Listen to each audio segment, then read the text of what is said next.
The suitcase hit the wet grass before Emerson Caldwell did. She stood on the porch in nothing but her socks. The October wind moved through the maple trees behind the house, and the leaves came down in slow circles, the way leaves do when nobody is watching them. Her stepmother stood behind the screen door, that tight, thin-lipped face, the one she wore when a decision had already been made, and there would be no further conversation about it. Behind her, half shadowed by the hallway light, stood Emerson's father, one hand on the door frame, his eyes fixed on the floorboards. He had not looked at his daughter in 3 weeks. He did not look at her now. The woman behind the door spoke. Her voice was soft. That was the cruelty of it. She did not shout. She did not slam. She did not raise her hand. She only spoke in that calm, instructional tone, the way a person might speak to a stray animal they had decided not to feed anymore. You always land on your feet, sweetheart. Girls like you always do. Then she turned the deadbolt. Click. One small sound, final as the lid of a coffin. The porch light went out a moment later. Emerson stood there in the dark and did not move. She was 16 years old. It was a Tuesday in October. Her mother had been dead for 9 months and 2 weeks, and the woman her father had married 4 weeks after the funeral had just put her out of the only home she had ever known, with a single garbage bag of clothes in a shoebox. Of her mother's letters tied with a piece of green ribbon. She did not cry. She wanted to. She thought she ought to. That was the kind of moment when a person was supposed to cry, and somewhere in the back of her mind, she heard her mother's voice, soft and amused, saying, "Oh, sweetheart, you can cry, it's all right." But the tears did not come.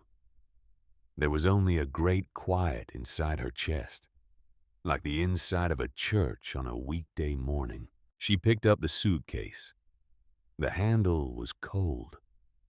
The grass had soaked through her socks, and she could feel the chill climbing up her ankles into the bones of her feet. She walked down the gravel drive toward the road, and the gravel cut into her soles. And she kept walking anyway because standing still was going to break her in half. She did not know it yet. But in the pocket of her mother's old barn jacket, the one she had grabbed off the hook by the back door because it still carried the faint smell of paint and lavender that had belonged to her mother, there was something her mother had pressed into her hand on a quiet afternoon a week before she died. A folded square of paper, a hand-drawn map, a small cabin marked in faded pencil at the end of a road Emerson had never been down, and 2 words in her mother's handwriting underlined twice. Grandmother's place. Emerson did not remember the paper, not yet. She reached the end of the driveway and turned left because left was the way to town, and she did not have any better idea than that. The wind picked up. Somewhere far off, a dog began to bark, and then thought better of it and went quiet again. The road ahead of her was black, and the streetlights were thin and far apart, and she walked under them one by one like a girl walking through pools of pale water. She walked for almost a mile before she stopped. She stopped because something brushed against her hip inside the pocket of the barn jacket. A folded thing. A whisper of paper. She put her hand in and her fingers closed around it, and she stood there in the middle of the empty road with her breath coming out in white clouds. And she remembered 2 years ago, a bright afternoon in late spring, her mother sitting up in bed with the window open and the curtain moving. Her mother's hand thin already by then, taking hers and pressing the folded paper into her palm. If anything ever happens, Emmy, if you are ever in trouble, real trouble, the kind your father can't help with, you go to your grandmother's place. You don't tell your father. You don't tell Cordelia. You go. She had been 14. She had folded the paper. She had put it in her jewelry box on the dresser. She had forgotten about it.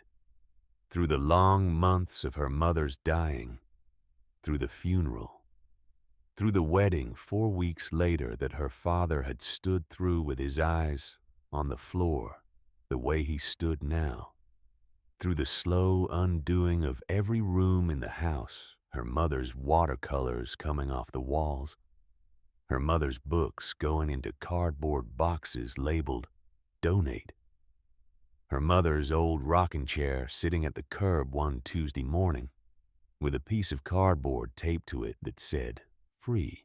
The paper had been in the jewelry box. The jewelry box had been in her bedroom that her stepmother had already started converting into what she called a craft room. Emerson turned around. She walked back. She walked all the way back along the road she had just come, the suitcase banging against her thigh, the cold rising in her chest, now urgent and clarifying. She did not go to the front door. She knew better than that. She went around the side of the house, past the trash cans, past the dried-up flower bed where her mother had once grown sunflowers taller than the kitchen window, and she stood under the window of her old bedroom. The window was unlocked. It had been unlocked for as long as Emerson could remember, because the latch had broken when she was 12, and her father had never gotten around to fixing it. She slid the window up. It made the small, dry sound it had always made, and she climbed in over the sill the way she had climbed in 100 times before, when she had come home late from the Hendrickson place where she babysat the twins. Inside the room was no longer her room. The bed had been moved against the wrong wall. Her posters were gone. There was a folding table set up where her dresser had been, and on the folding table there were rolls of patterned fabric and a glue gun and a basket of fake flowers. And Emerson stood there looking at the wreckage of the room she had grown up in, and she felt nothing. The numbness had become useful. The numbness was a kind of armor now. She found the jewelry box on the floor of the closet, shoved behind a box of Christmas decorations. The hinges were stiff. She opened it. The paper was still inside, yellowed slightly along the fold, and she put it in her pocket without unfolding it. She climbed back out the window. She closed it behind her. She walked away from the house without looking back, because she understood with a clarity that surprised her that she was never coming back. Not to that house. Not to that life. Whatever was about to happen to her, it was going to happen somewhere else. She unfolded the paper under the streetlight at the end of the block. Her mother had drawn it carefully. A line for the highway, a line for the county road, a line for a smaller road unpaved called Hollow Creek Road, a small square at the end of it, an X, and the 2 words underlined twice, Grandmother's Place, and at the bottom in tiny letters, almost an afterthought, her mother had written Key under the flat stone by the step. Emerson stood under the streetlight a long time. Then she folded the paper again and put it back in her pocket. And she walked. The Greyhound station was 4 miles into town. She walked it in 2 hours. Her socks were ruined by the time she got there. She bought a ticket to the county seat for $11 because her grandmother's place was somewhere out beyond the county seat, in a valley she had only heard mentioned once or twice when she was small, and she did not have the money for a taxi, and she did not have anyone she could call. She had $96 folded in the inside pocket of her jeans. Babysitting money. The Hendrickson twins. She had been saving for a winter coat. The bus left at 1 in the morning. She sat by the window and watched the highway unroll under the bus's headlights. And she did not sleep. She thought about her mother. She thought about the way her mother's hand had felt when she pressed the folded paper into her palm. She thought about her grandmother, whose name was Adelaide Caldwell, and who had lived alone in a stone cottage at the end of an unpaved track for the last 40 years of her life, and who had been buried in a country graveyard when Emerson was 9 years old. She remembered her grandmother's funeral better than she remembered her mother's. That was a strange and terrible thing to know about yourself. Her mother's funeral had been a blur of casserole dishes and women in dark dresses she did not know. Her grandmother's funeral had been smaller, quieter. Just Emerson and her mother, and an old man in a flannel work jacket standing at the edge of an open grave under a stand of sugar maples. The old man had shaken her mother's hand at the end and said something she had not understood at the time. Adelaide was the last honest person I knew. Then he had walked away across the cemetery and she had never seen him again. She had thought of him sometimes over the years. The face of him. The weight of his hand when he reached down to shake hers too, after he had shaken her mother's. A man who did not say hello to children the way other men did with that bright, false voice. A man who had nodded at her like she was already a grown person and only happened to be small. The bus rolled on through the dark. She got off at the county seat at 3 in the morning. She stood in the empty station with her suitcase and looked at the map again. Hollow Creek Road was 9 miles out. She had no way to get there, but to walk. She walked. The county road was 2-lane and quiet at that hour, and she walked along the shoulder with the flashlight she had thought to pack at the last minute, swinging the small yellow beam ahead of her on the gravel. The wind smelled like wood smoke and wet leaves. Somewhere far off an owl was calling, and somewhere farther off a freight train was moving through the night with its long, mournful horn, and Emerson walked between those two sounds and did not think about anything at all except the next step, and the next, and the next. She reached the turn for Hollow Creek Road at almost 4 in the morning. There was no sign. There was only a mailbox at the corner leaning a little to the left with the name Caldwell painted on its side in letters so weathered they were almost invisible. The road behind the mailbox was unpaved and narrow, and ran straight up into a stand of dark trees. She walked. The cottage was exactly where her mother's map said it would be. Small square set back in a clearing ringed by old sugar maples that had dropped half their leaves into a thick, rust-colored carpet on the ground. The roof sagged at one corner. The windows were boarded. The front door was padlocked. She knelt by the step. There was a flat stone there, ordinary-looking, the kind of stone you would not notice if you were not looking for it. She lifted it. The key was underneath. Brass dulled by years of damp, but it slid into the padlock as if it had been waiting for her. She turned it. The lock clicked open. She pushed the door. The hinges made a long, low sound.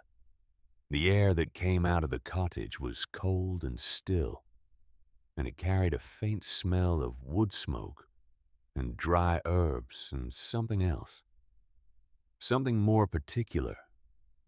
Something that Emerson recognized before she could name it.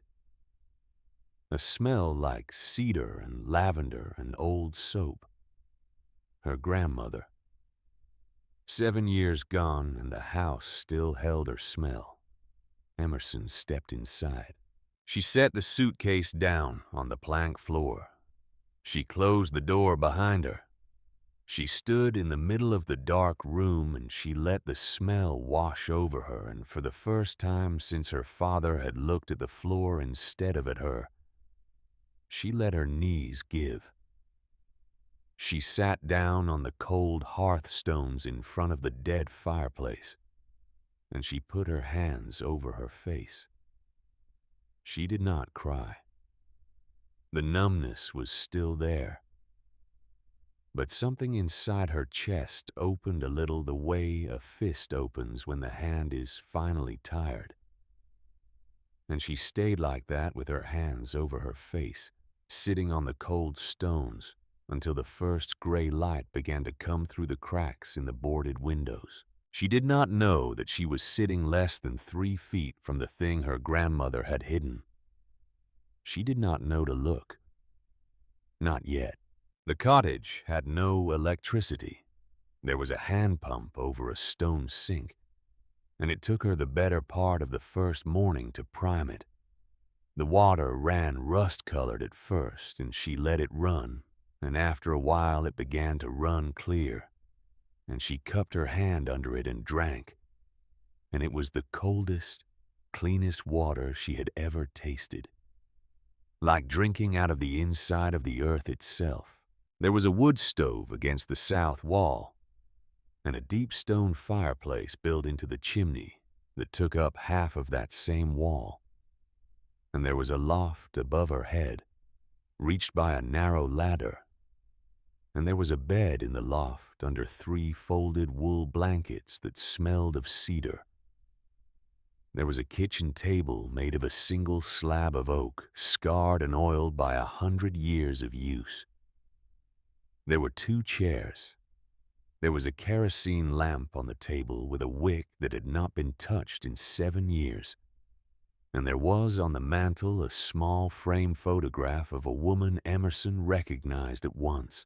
Her grandmother, Adelaide Caldwell, standing in front of the cottage in a long dress and an apron with a wooden bucket in one hand. The photograph was faded. The woman in it was younger than Emerson had ever known her. She was looking straight at the camera, with an expression that was not a smile but was not unkind either. The expression of a woman who has work to do and is gonna do it. Emerson took the photograph down. She wiped the dust off the glass with her sleeve. She looked at her grandmother's face for a long time. Then she put it back on the mantel, and she went outside to find firewood. There was a woodshed behind the cottage.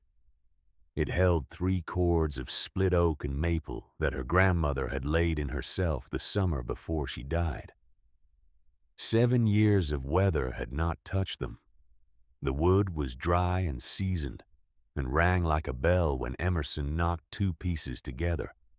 She carried an armful inside, and she built a fire in the stone fireplace, and the chimney drew clean, and she sat on the hearthstones in her ruined socks, and ate 2 crackers from a packet she had thrown into the suitcase at the last minute.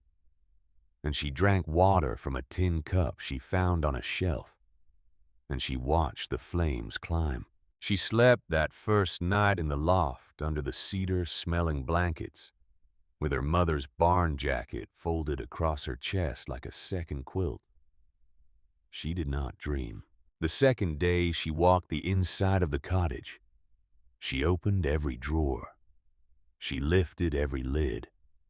She was not looking for anything in particular. She was simply doing what a person does in a strange house when they are trying to make it less strange. She found her grandmother's spice tins lined up on a shelf, still labeled in her grandmother's careful handwriting. Sage, thyme, dill. She found a tin of loose tea that had gone past being tea and become something more like dust. She found a wooden butter churn in a corner she had not noticed at first, and her hand went to it without her thinking because her grandmother had taught her to use it when she was 8 years old. On the third day, she walked down the track to the main road and stood at the corner for almost an hour before a woman in a hatchback pulled over. The woman was about 50. She had her hair tied back with a bandana, and she looked at Emerson and her ruined socks and the suitcase, and she did not ask any questions. She just said, "Get in," and Emerson got in. The woman drove her into Linden Hollow. Population, according to the sign at the edge of town, 461. The town had one stoplight and one square. There was a feed store and a barber shop and a coffee shop with 3 tables and a general store on the corner with the words Bradshaw and Sons painted in white letters on the front window. The woman led her out in front of the general store. She did not ask Emerson's name. She did not ask where she was staying. She only said, "You take care of yourself," and she drove on. Emerson went inside. The store smelled like coffee and saw blades and the leather of work gloves. A bell hung over the door and rang when she came in, and a man behind the counter looked up. He was 68 years old, though Emerson would not learn that until later. He wore a flannel shirt the color of old brick and a wool cap, and his hands were the hands of a man who had used them outside in every kind of weather for 50 years. His eyes were a pale, careful blue. He did not smile when he saw her. He did not frown either. He only watched her with the kind of stillness that a man uses when he is trying to understand a thing that does not on its surface make sense. She walked through the aisles. She picked up a box of matches, a bag of rice, a bag of dried beans, a cast-iron skillet that she could not really afford, but that she knew she would need, a sack of potatoes, a pound of cheese wrapped in waxed paper, a small box of black tea. She added it all up in her head as she walked, and the total was a little more than she wanted to spend and a little less than she had, and that was as good as a thing could be. She brought it all to the counter. The man rang her up slowly. He did not speak.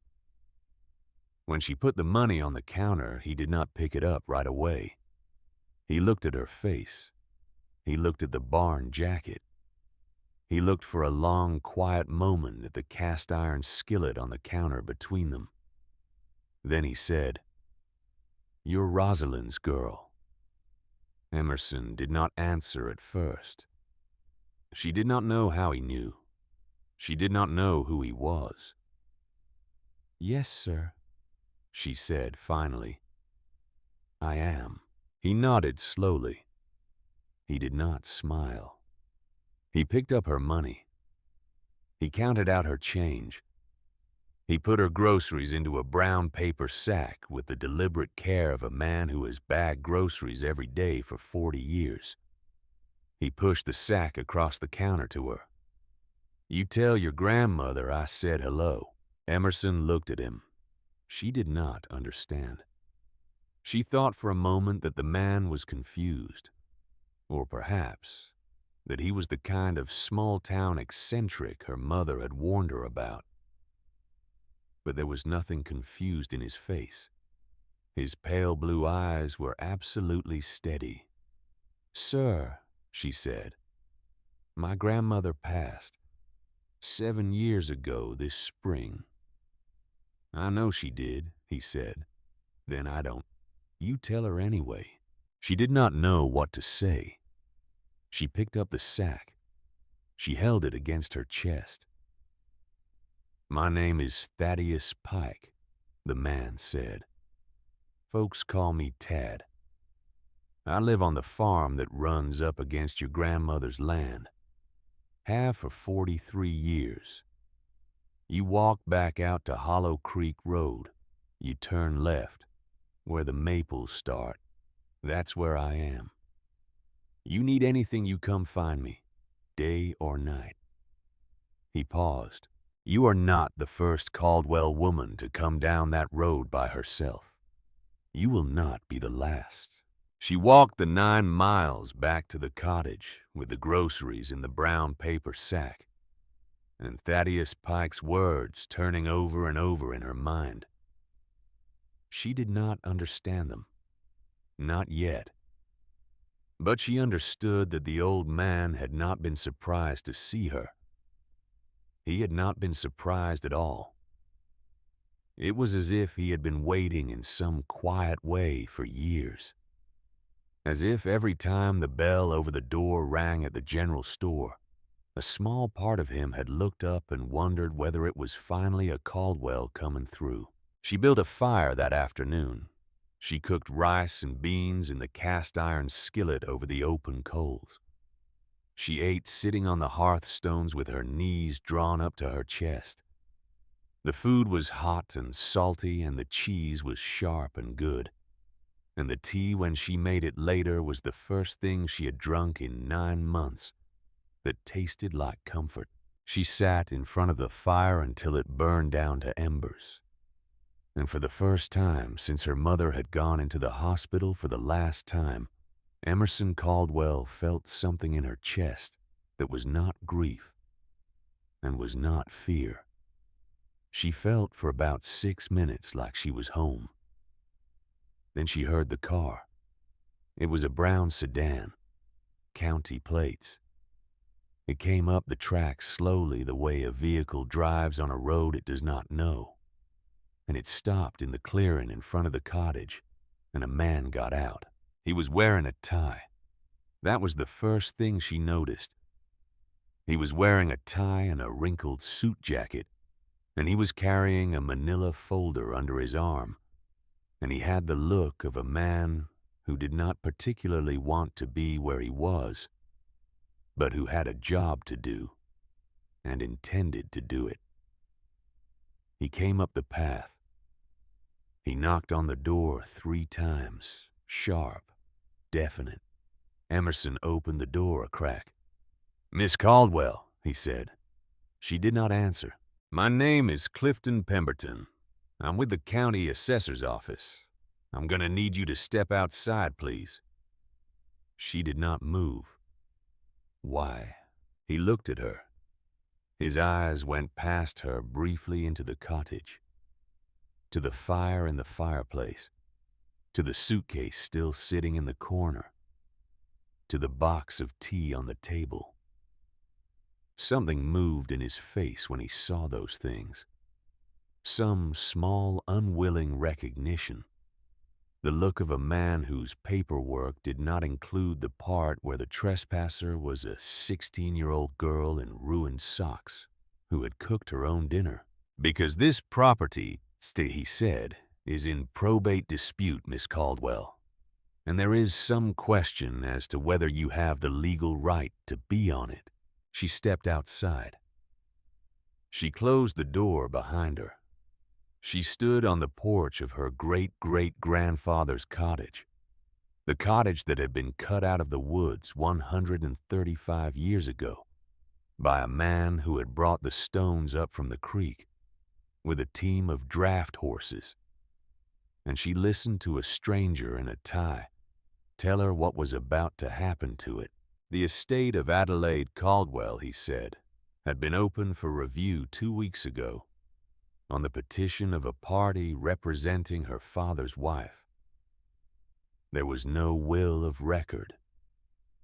Therefore, the property was being administered under state intestacy law, which meant it passed to the next of kin, which, with her mother deceased, meant her father. Her father had signed an instrument of sale. The buyer was a holding company registered in Delaware. The closing was scheduled for 41 days from today, after which the cottage and the surrounding 41 acres would be transferred to the buyer free and clear. Emerson listened to him with her hands at her sides. "My grandmother left this place to my mother," she said. "Your mother is deceased, Miss Caldwell." "Then it's mine." He looked at her for a long moment. Something passed across his face again. That small, unwilling thing. He glanced down at his folder. Then he glanced back up. "Miss Caldwell, I'm not supposed to tell you this, but there is no will on file with the county clerk for your grandmother. There never was. This property has been sitting in a kind of legal limbo for 7 years because your mother never opened probate. Your stepmother's attorney filed an affidavit 2 weeks ago stating that your grandmother died intestate. And on that basis, the property is being administered to your father, who has signed the sale." He paused. "The buyer," he said, and stopped and looked at his folder again as if he did not want to read what was written there, "is Cedar Ridge Holdings. They are registered in Delaware. They have been acquiring properties in this valley for about 4 years. He closed the folder. "I'm sorry, Miss Caldwell." He turned to leave. He stopped at the edge of the porch. "You have 41 days, he said, without looking back. Then he walked to his car and drove away, and Emerson stood on the porch of her grandmother's cottage and watched the brown sedan disappear down the track, and she did not move for a long time. The fire went out behind her. The sun went down over the ridge. The sugar maples dropped another handful of leaves into the clearing. She sat down on the porch step finally, and she put her arms around her knees, and she stayed like that until the cold drove her inside. She lit the kerosene lamp. She lit it the way her grandmother had taught her one summer afternoon when she was 7 years old. Trim the wick. Strike the match downward. Cup the flame with your other hand until it catches. She turned the wick up a 1/4 inch and set the glass chimney back into place. And the soft yellow light filled the cottage, and Emerson Caldwell, 16 years old, sat down at her grandmother's oak table with her mother's shoebox of letters in front of her. And she began to read. There were 11 letters in the box. She had read the first 3 in the week after her mother died, and she had stopped because she could not bear it. She had not opened the box since. She read them all that night. She read them slowly with her back against the warm stones of the fireplace, and the fire built back up against the cold. She read them because her mother had written them slowly, and it seemed like the least she could do. The 4th letter was about her father, about the man he had been before grief had hollowed him out, about the way he had carried Emerson on his shoulders to the hayride at the church fair when she was 3, and how he had sung to her in the truck on long drives, and how her mother wrote, "You should remember him as he was, because grief takes things from a person. Emmy, it takes things sometimes that don't come back." The 5th letter was about her grandmother, about the kind of woman Adelaide had been, about the way she had stood in the cottage doorway one summer afternoon in 1971, when a man in a suit had driven up the track to ask about mineral leases, and how she had looked at him for a long, quiet moment, and then said, "This land is not for sale," and how she had not moved from the doorway until the man had gotten back in his car and driven away. about the way Adelaide had spent every January 1st of her life writing in a leather-bound ledger, an entry per year, the same way she had bottled tomatoes every August and split firewood every September, and prayed every Sunday morning in the small church at the edge of Linden Hollow. A woman of habits, a woman of practices, a woman her mother wrote who understood that the small things done faithfully across a lifetime became the only things that mattered in the end. The sixth letter was about Emerson herself. The seventh was about love. The eighth was the one. Her mother had written it on hospital stationery in the looser, larger handwriting of her last weeks when the medication had made her hands less certain. "Emmy, my girl," she had written, "I need to tell you some things about your grandmother that I was never brave enough to tell you while I was well. Your grandmother was not a simple country woman. She was a woman who understood paper. She understood deeds and records and registrations and the way the law in this country works for people who can read it and the way it works against people who cannot. She used to tell me that the land would outlast the people who tried to take it, but only if somebody who loved it was paying attention. She tried to teach me that. I am sorry to say I did not always listen. There is a thing she showed me once, Emmy, when I was about your age. I have not thought about it in many years because I did not want to think about it. I was a coward about your grandmother's truths, and I am paying for it now. Behind the chimney of the cottage on the outside wall, your great-great-grandfather built a hollow course of stone. He came from a family in the old country who did not trust banks, and did not trust courts, and did not trust any man who arrived on a horse wearing a suit. He built the chimney so that two of the stones in the back of it could be pulled out, and behind them is a small dry vault. Your grandmother showed it to me when I was 16. She made me count the stones with her, and she made me remember. 6 up from the ground, 3 in from the corner. The 6th and 7th stones come out. You have to pull them straight toward you. They are heavier than they look. Be careful of your hands. I do not know, Emmy, what is in the vault. Your grandmother would not show me. She only told me that it was the truth about this valley and the people who want to lie to get it. She told me that the people who needed to find it would never come asking because the people who go around asking are never the people who need the truth. I am telling you now because I am running out of time and because I want you to know it is there. I do not want it to be lost. Your grandmother kept it for a reason, and I have failed to keep it the way she would have wanted, and that is my last and biggest regret.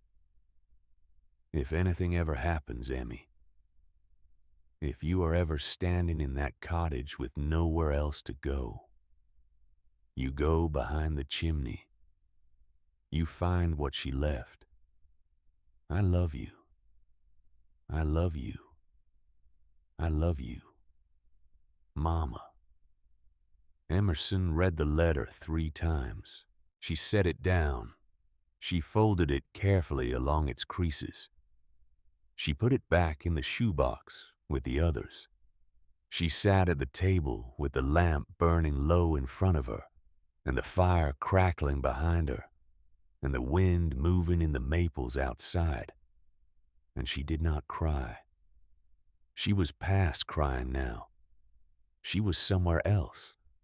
She was in the place a person goes when they have understood something so completely that they do not need any more time to understand it. She stood up. She put on the barn jacket. She picked up the flashlight. She went outside. The night air was cold and clean and smelled like wood smoke. The stars were thick and close the way they get in the country when there are no streetlights for miles. She walked around to the back of the cottage. The chimney rose up against the dark of the trees like the spine of an old animal. Dark stones moored with pale mortar, the work of a man who had been dead for 135 years. She put the flashlight under her arm. She knelt. 6 up from the ground. She counted. 1, 2, 3, 4, 5, 6.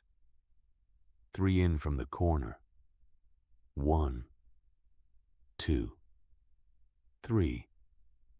She put her hands on the stone. It was cold. It did not move. She pushed. It did not move. She pulled. It did not move.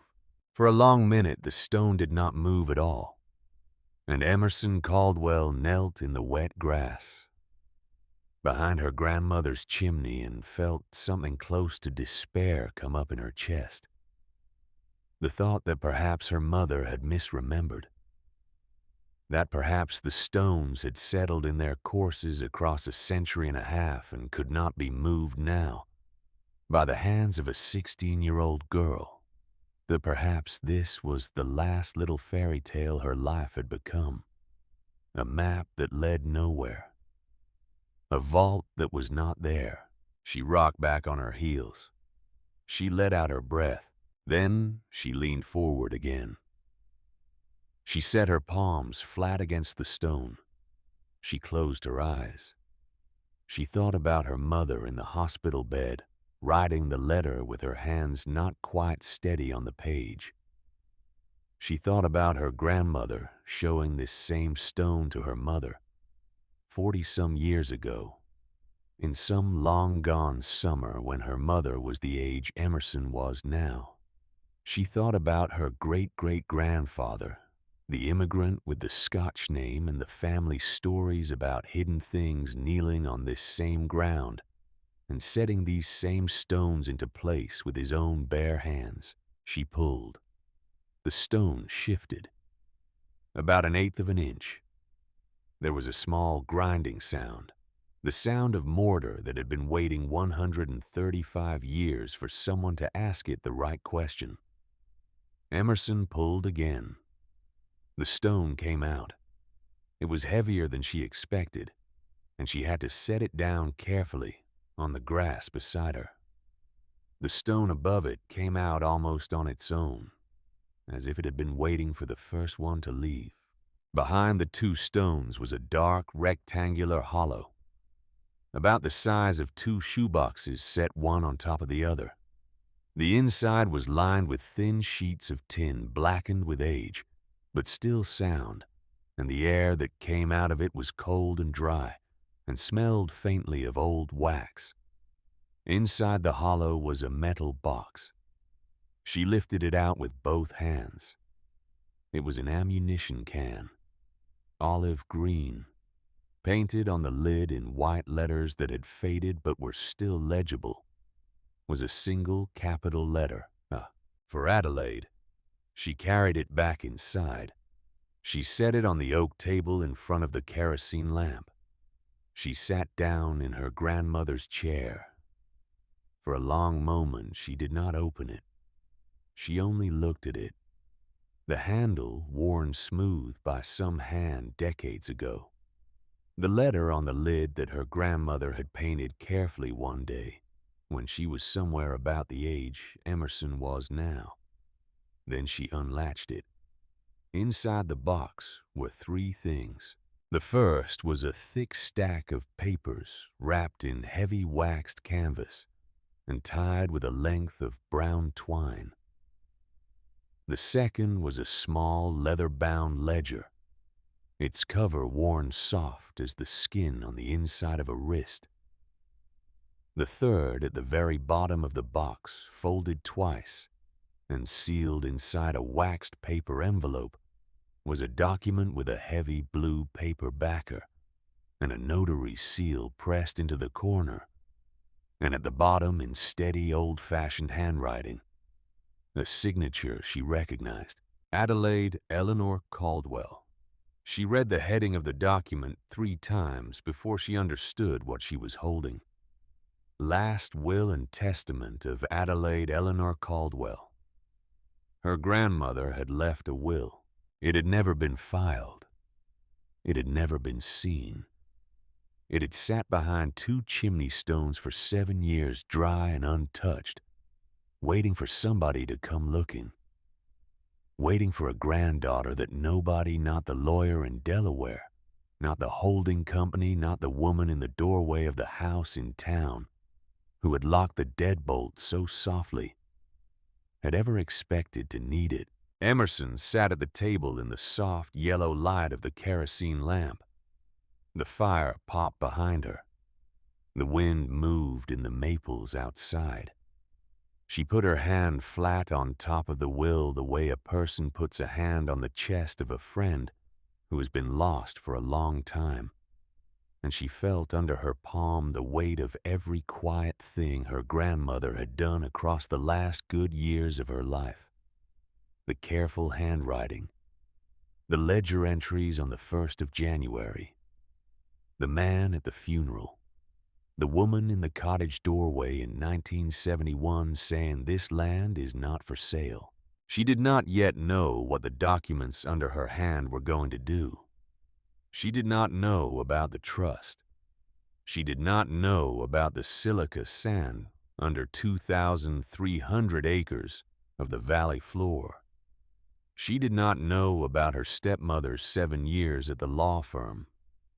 She did not know about the 54-year-old country lawyer who had been waiting since she was 9 years old for her to walk into his office. All she knew, sitting at her grandmother's table in the middle of the night, was that the woman who had been buried under the sugar maples 7 years ago had not been a simple country woman. The woman who had been buried under the sugar maples had been thinking, had been planning, had been keeping something, and had loved her granddaughter, a girl she had only known for 9 years, well enough to leave her the only weapon Adelaide Caldwell had ever needed in her long, quiet life. Paper. Emerson did not sleep that night. She sat at the table with the lamp burning and the fire keeping the cold off her back, and she read every page of her grandmother's will. She read the ledger. She read the first page of the wax canvas wrapped stack, and she did not understand most of what was on it, but she understood enough to know that her grandmother had hidden something here that the rest of the world had been trying to take from her family for longer than Emerson had been alive. And out in the dark, somewhere on a back road in another county, a woman in a quiet house had no idea that the deadbolt she had locked so softly 4 days ago had just been answered by the click of an ammunition box opening 135 miles away, in the only place in this world that woman could not reach. The 41 days had begun. She did not sleep at all. The lamp burned low. The fire kept its slow conversation with the chimney stones. Outside, the wind moved through the maples, and a barred owl called twice from somewhere up the ridge, and then once more, and then went silent. Emerson sat at her grandmother's table and read until the gray began to come back into the boarded windows. And when it did, she got up and put on her coat and walked. She walked the 3 miles down Hollow Creek Road in the gray hour before sunrise. The ground was hard with the first real frost. Her breath came out white. She passed the place where the sugar maples gave way to a low stone wall, and the stone wall to a long open pasture, and the pasture to a white farmhouse with a wraparound porch and a barn behind it, whose roof was the color of old iron. The lights were on in the kitchen. She stopped at the bottom of the porch steps. She had never been here in her life. She had never met the man inside except across a counter in a general store 2 days ago. She did not know how to do this. She did not know what she was supposed to say. The door opened before she could decide. Thaddeus Pike stood in the doorway in a flannel work shirt and a pair of jeans that had been washed so many times they had gone the color of pale sand. He had a coffee mug in his hand. He looked at her for a long, quiet moment. "You found it." She nodded. She could not for a second get any words out. He did not ask what. He did not ask how. He stepped back from the door. "Come in," he said. "Coffee's on. You look like you haven't slept." The inside of the farmhouse was warm and smelled like coffee and bacon and the faint smoke of an oil stove. There was a kitchen table covered in a faded yellow cloth and a row of work boots lined up by the back door. And on the windowsill above the sink there was a small frame photograph of a woman with gray hair and a wide, patient smile. Emerson knew without being told that the woman in the photograph was no longer living. The kitchen had the quiet of a house where one person had been doing all the talking for a long time. He sat her down at the table. He poured her a cup of coffee. He did not ask her any questions while she drank it. He waited. When she had taken 3 swallows and felt the warmth move down into her chest, she said very quietly, "She left a will." Thaddeus Pike set his mug down on the table. He closed his eyes for a moment. "All right," he said. "All right." He opened them again. "Where is it now?" "At the cottage, on the table, with everything else." "What else?" "A book, like a ledger, and a stack of papers wrapped up in canvas, and I read the first page, and I think it's a trust of some kind. Something about water rights. Something about the land." He nodded slowly. He did not look surprised.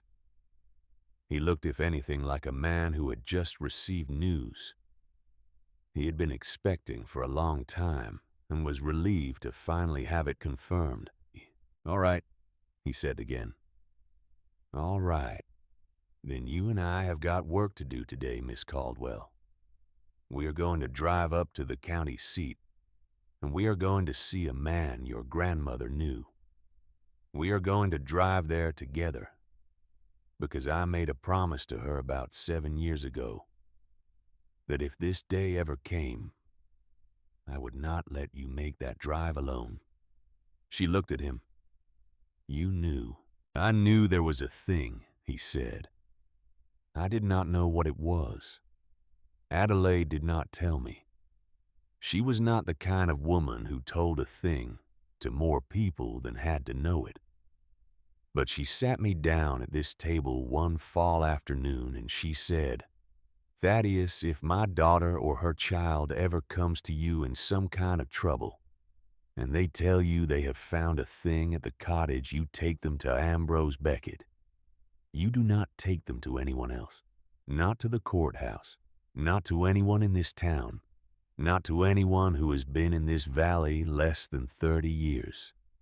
You drive them and you sit with them and you wait." He paused. "And then," she said, "you do not ask what the thing is, because that is between her and her daughter, or her and her daughter's daughter, and it is not the business of any neighbor, even one who loves them."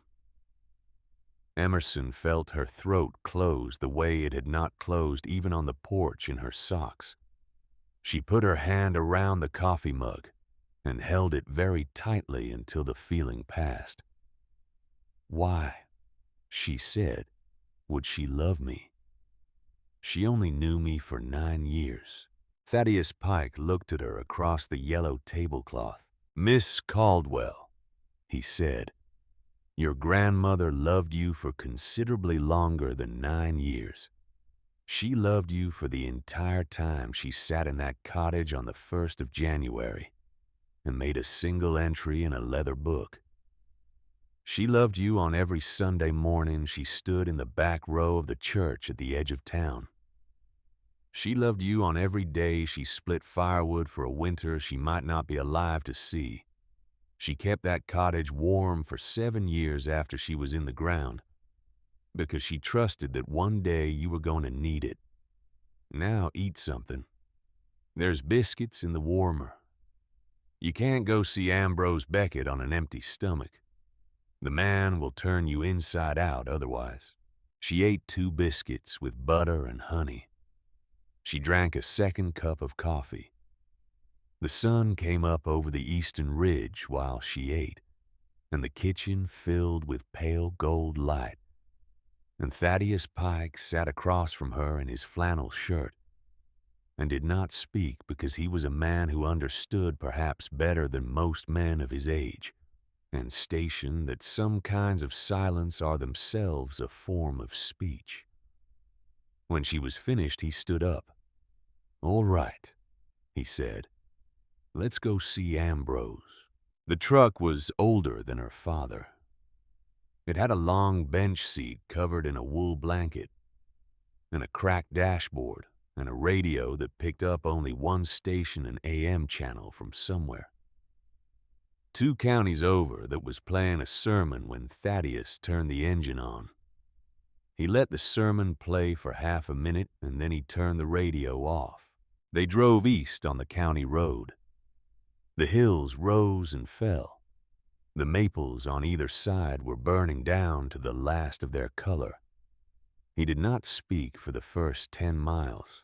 Then, somewhere past a feed store with a hand-painted sign that read, "New hay, oat, and corn," he cleared his throat. "Your grandmother," he said, "asked me to do another thing 7 years ago. She asked me if the day ever came to tell whoever came with the box that Ambrose Beckett was the only lawyer in 3 counties who was not for sale. That was the word she used. Not for sale. She was very particular about it. She said, 'Thaddeus, this valley has lawyers in it. The valley has lawyers in it the way it has crows. You can find them on any fence post. But Ambrose Beckett is the only one who will not take a check from a man whose hands he does not like the look of. You take her to Ambrose, He paused. "He is 79 years old. He plays chess on Thursday afternoons at the Senior Center over on Linden Street. He drinks 1 cup of coffee in the morning and 1 in the afternoon, and the rest of the time, he drinks water. The last lawyer who tried to put one over on him wound up writing a letter of apology to the State Bar Association and moving his practice to another state.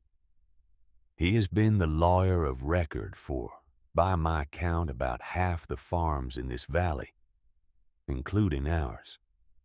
Your grandmother trusted him because he was the only man she ever met who said no to money more often than he said yes."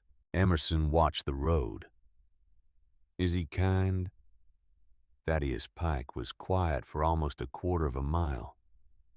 "He is fair, Miss Caldwell. Fair is a better thing than kind in this particular line of work." The county seat was a town of about 9,000 people, built around a brick courthouse with a clock tower. Thaddeus parked the truck in front of an old commercial building across from the courthouse square. The building was 3 stories of red brick with iron fire escapes climbing the side. The ground floor was a hardware store. The second floor, accessed by a separate door beside the hardware store entrance, had a wooden staircase with a worn rubber runner up the middle. The frosted glass panel at the top of the stairs read, "Ambrose T. Beckett, attorney at law," in gold paint that had been applied in 1964 and had not been retouched since. Thaddeus opened the door for her. The waiting room had 2 wooden chairs and a rubber plant. The walls were paneled in dark wood that had darkened further over the decades. There were framed certificates hanging behind a small reception desk, and behind the desk was a woman of about 70 with white hair pulled into a low bun. She looked up over a pair of reading glasses when they came in. She looked at Thaddeus. Then she looked at Emerson. She set down her pen. "You must be Rosalind's girl." "Yes, ma'am." The woman took her glasses off. She folded them and she set them on the desk in front of her with a kind of slow precision. And she looked at Emerson for a long moment over the desk. "He has been expecting you," the woman said, "since you were 9 years old." Then she stood up and walked to the inner office door and knocked twice. And a voice from inside said, "Send them in," and she opened the door and Emerson walked through. Ambrose Beckett was small. That was the first thing she noticed. He was small and stooped, and his white hair was thin across the top of his skull, and his suit jacket hung on him the way a coat hangs on a hook. He was standing behind a wide oak desk that was covered with manila folders stacked in careful piles, and he was watching her come through the door, and his eyes were a color Emerson had never quite seen in a person before. They were the color of river ice in February, pale and steady and absolutely without sentiment. He did not smile. "Miss Caldwell," he said, "please, sit down." She sat. Thaddeus sat in the chair beside her. The old man behind the desk lowered himself into his own chair slowly, the way a man does whose joints have been arguing with him for some years now. "I assume," he said, "that Thaddeus has explained to you who I am."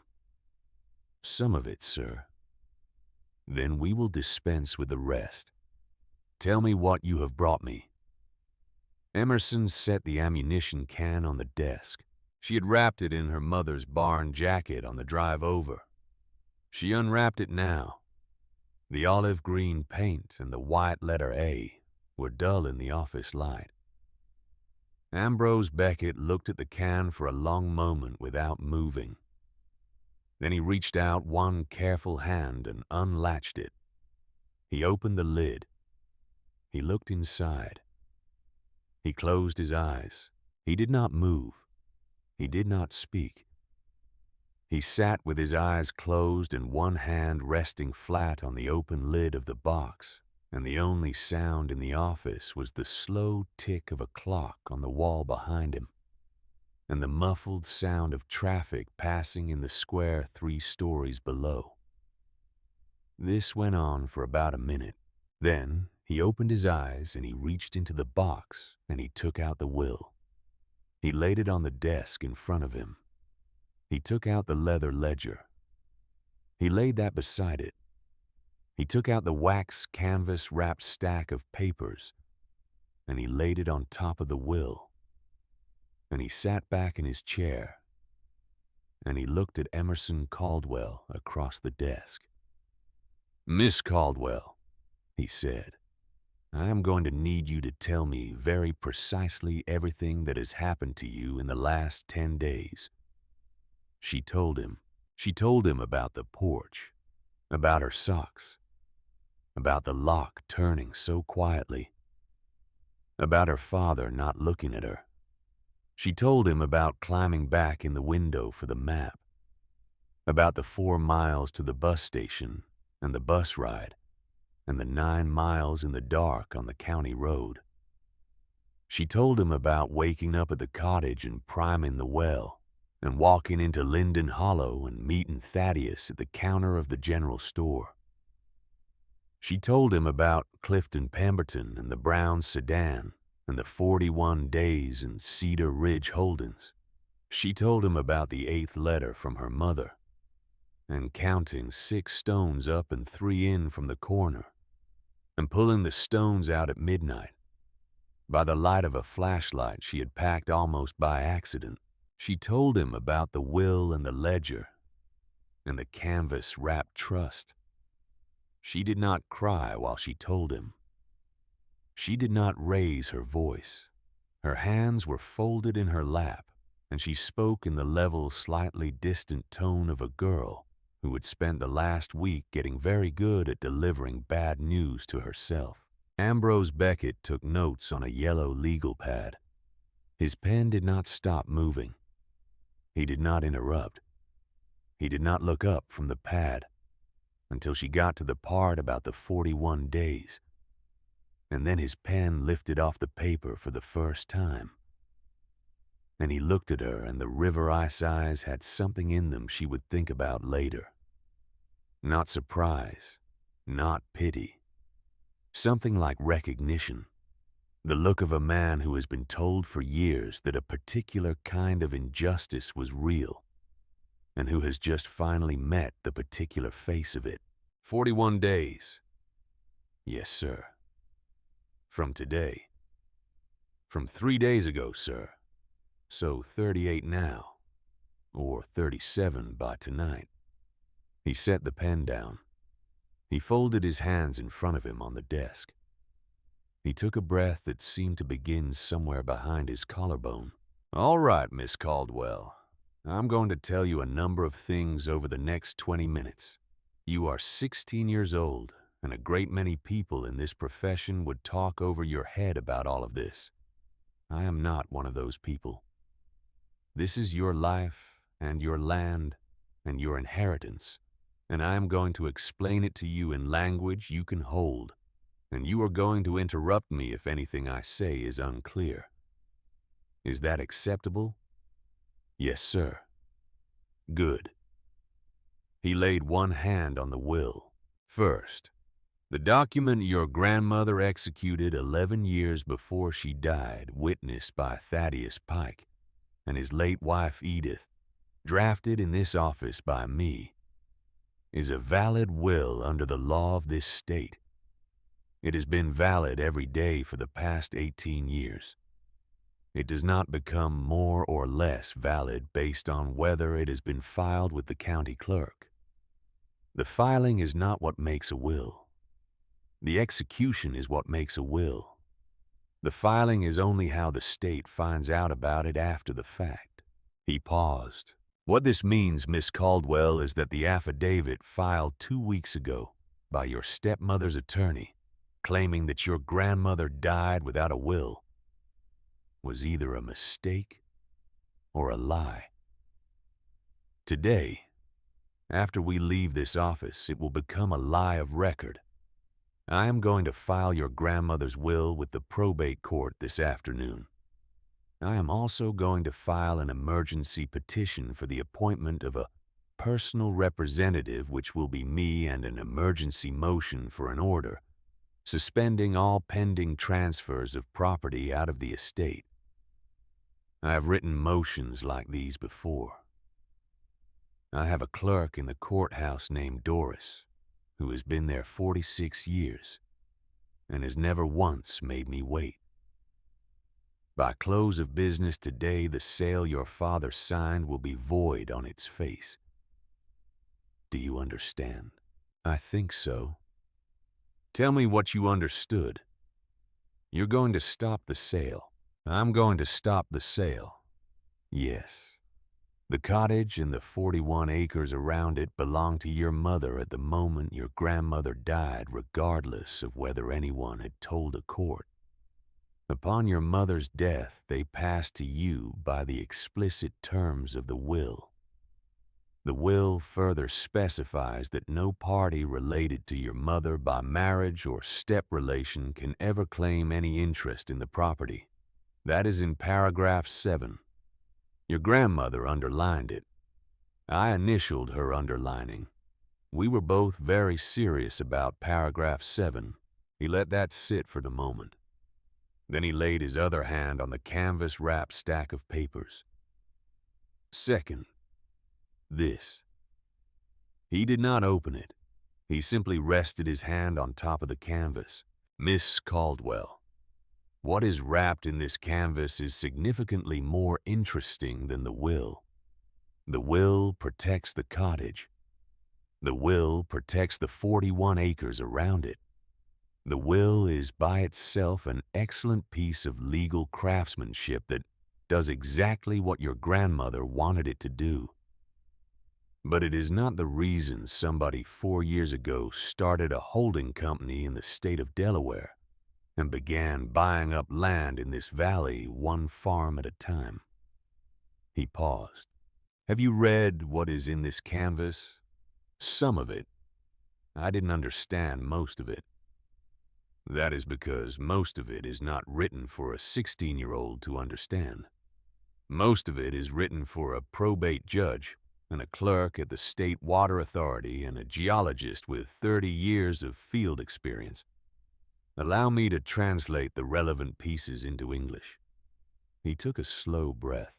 In 1957, your great-grandfather, whose name was Cornelius Caldwell, made 2 filings at the state capitol. He was a quiet farmer. He had never made a filing in his life before. He drove 3 hours each way in a Ford pickup, paid the filing fees in cash, and drove home. And he did not speak of it to anyone in the valley except his wife and his daughter, who was your grandmother. Your grandmother was 19 years old at the time. The first filing was a registration of water rights on Hollow Creek, the spring-fed creek that runs down the back of the cottage property and goes underground for 3 miles before resurfacing on what is now somebody else's farm. The second filing was a registration of mineral rights on a seam of high-grade silica sand that runs under approximately 2,300 acres of the valley floor. He stopped. He waited. Emerson said, "Silica sand." Silica sand. Is that important? Ambrose Beckett looked at her across the desk for a long moment. "Miss Caldwell," he said, "high-grade silica sand is the primary raw material in optical glass. It is the primary raw material in fiber optic cable. It is increasingly the primary raw material in the manufacturing of semiconductor wafers. The seam under this valley, based on geological surveys I have seen referenced in regional reports across the last 20 years, is among the largest high-purity deposits east of the Mississippi. I cannot tell you what your grandfather's filing is worth in dollars, because the answer depends on extraction costs and royalty structures and a dozen other variables that are above my pay grade. I can tell you that the holding company that has been quietly buying the surface of this valley for the last 4 years would not be doing so at the prices it has been paying if the number under the surface were less than 8 figures. The clock ticked twice. Emerson said, 8 figures. 8 figures, Miss Caldwell. She did not speak. The mineral rights, Ambrose said, are severed. That is a technical term. It means that they are owned separately from the surface land, which means that regardless of who owns the dirt and the grass and the houses standing on it, the seam underneath belongs to whoever holds the rights. Your grandfather placed those rights in 1957 into a trust. The trust pays a small annual fee out of a small annual interest payment to maintain itself. Your grandmother paid that fee every year on January 1st of her life. The little entries in the ledger you brought me, each entry is a renewal. Each entry kept the trust alive for another year. The trust has named beneficiaries. Your grandmother was one. Your mother was one. Your mother's cousin was one, but she passed in 1998 and her share reverted under the trust's own terms. He paused. You, Miss Caldwell, are named on page 142. By full name, Emerson Margaret Caldwell. Born 3 years after the trust was last amended. Your grandmother amended the trust the year you were born to add you to it. She heard Thaddeus Pike take a soft breath beside her. She did not move. "Sir," she said after a long moment. "What does that mean? For me, now?" Ambrose Beckett took off his glasses. He set them on the desk. He rubbed the bridge of his nose with 2 thin fingers. Then he put the glasses back on. "It means, Miss Caldwell, that the company that has been buying the surface of this valley for the last 4 years has been buying, in effect, frosting. The cake belongs to a trust to which you are now, with your mother and your grandmother, both deceased, the only living beneficiary. Cedar Ridge Holdings, by my best guess, has been operating under one of 2 assumptions. Either they do not know the trust exists, in which case they are about to get a very unpleasant letter from me by certified mail, or they know it exists, and they assumed your grandmother died without it being properly funded or maintained, in which case they are about to get a different kind of unpleasant letter." He paused. "In either case, the next 41 days are not going to go the way they were planned." Emerson sat very still. "Sir," she said, "my stepmother put me out of her house 4 days ago in my socks. She locked the deadbolt quietly. She did not raise her voice. Did she know about any of this?" Ambrose Beckett was quiet for a long moment. He looked at Thaddeus. He looked back at Emerson. He said, "Miss Caldwell, before I answer that question, I need to make a phone call. I would like to bring someone in on this conversation. He is an old friend of mine. His name is Wendell Hargrove. He retired 6 years ago after 31 years in federal investigations. He lives about 40 minutes from here. I would like him to drive over this morning and join us because I do not want to answer the question you just asked without him in the room. Is that acceptable?" "Yes, sir." He picked up the phone on his desk.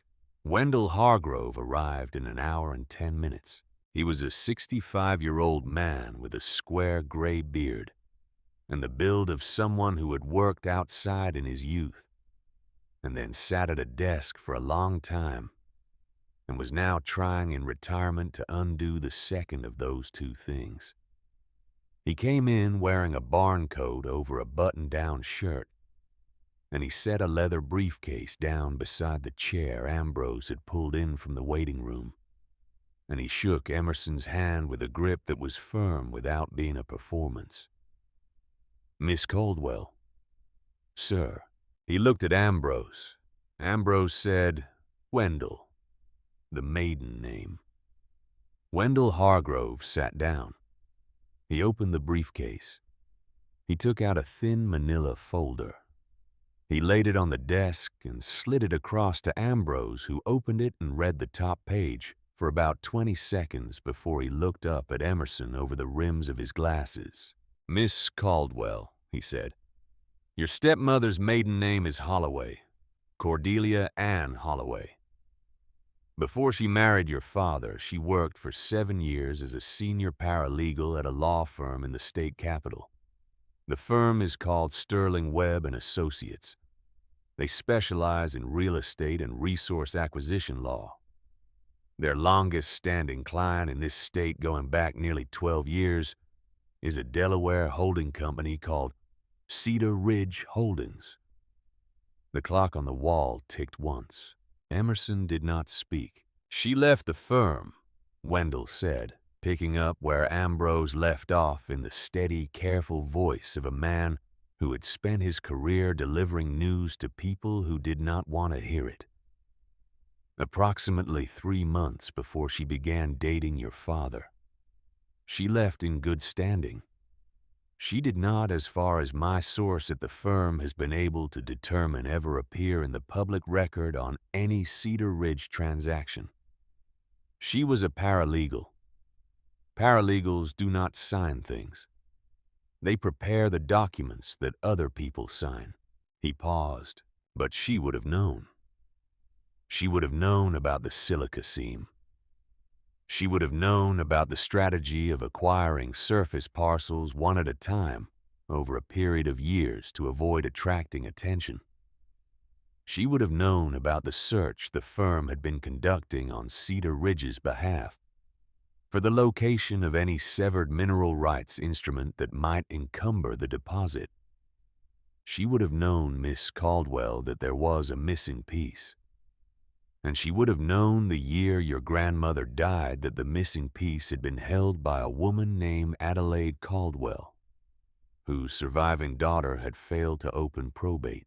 Emerson did not speak for a long moment. She found eventually that her hands had come up to cover her face. She had not asked them to do that.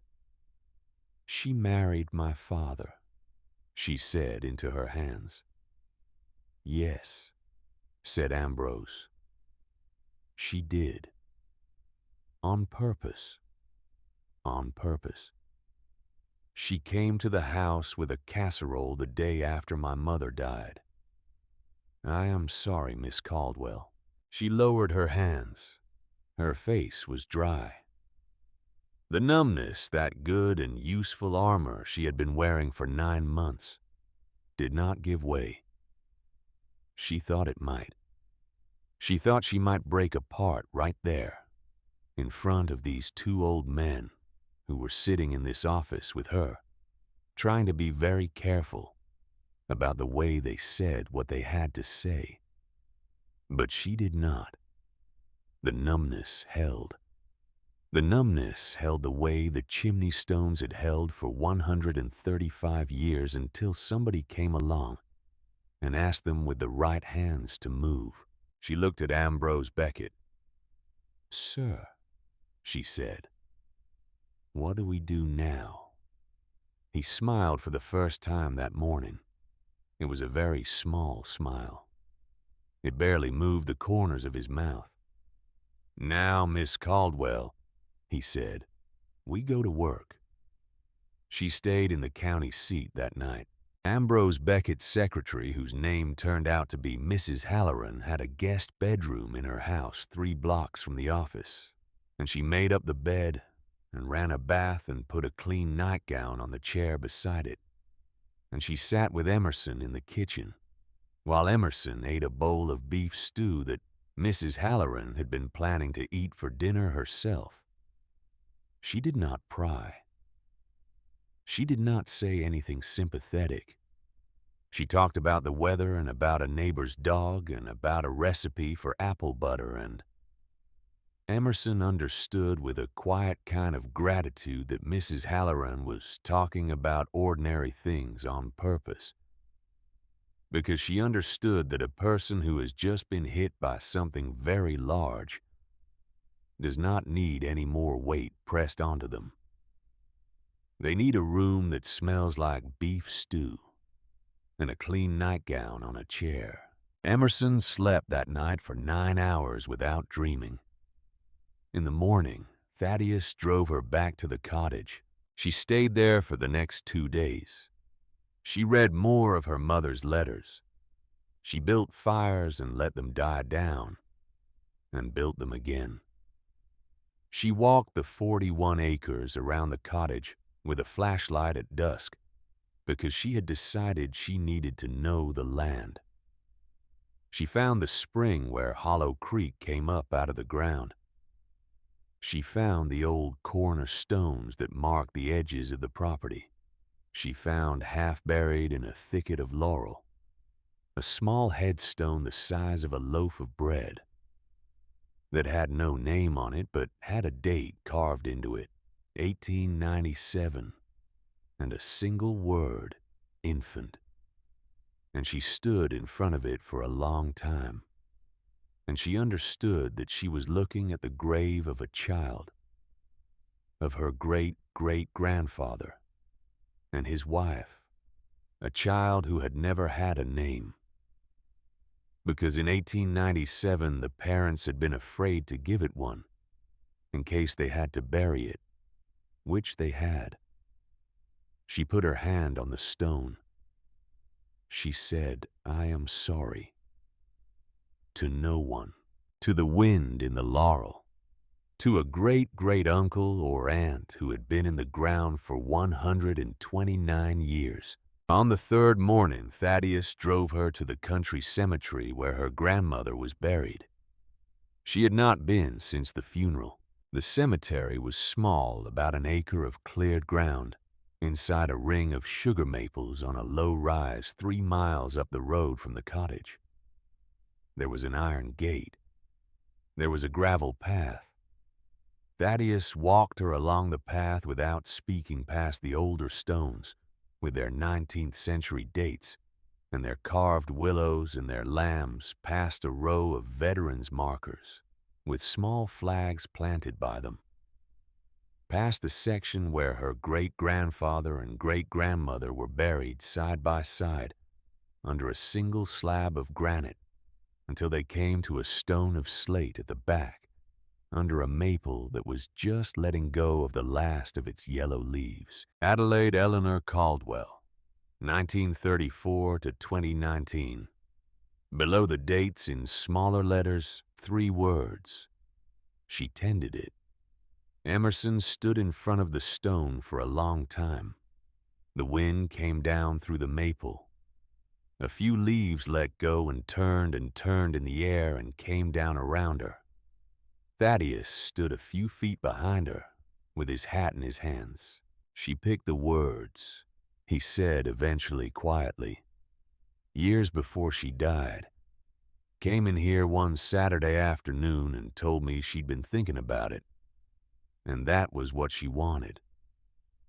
She tended it. I asked her what she wanted us to put first. She said it was the only sentence about her life that was true the whole time. So that was the one." Emerson nodded. She did not trust her voice. "Your grandmother stood in the doorway of that cottage in 1971. Thaddeus said and told a man with a leather portfolio that the land was not for sale. The man was from a mining concern out of Pittsburgh. He had a check in his coat. The check was for, by Adelaide's later telling, a sum of money that was at the time roughly equal to 25 years of farm income in this valley. She did not invite him in. She did not raise her voice.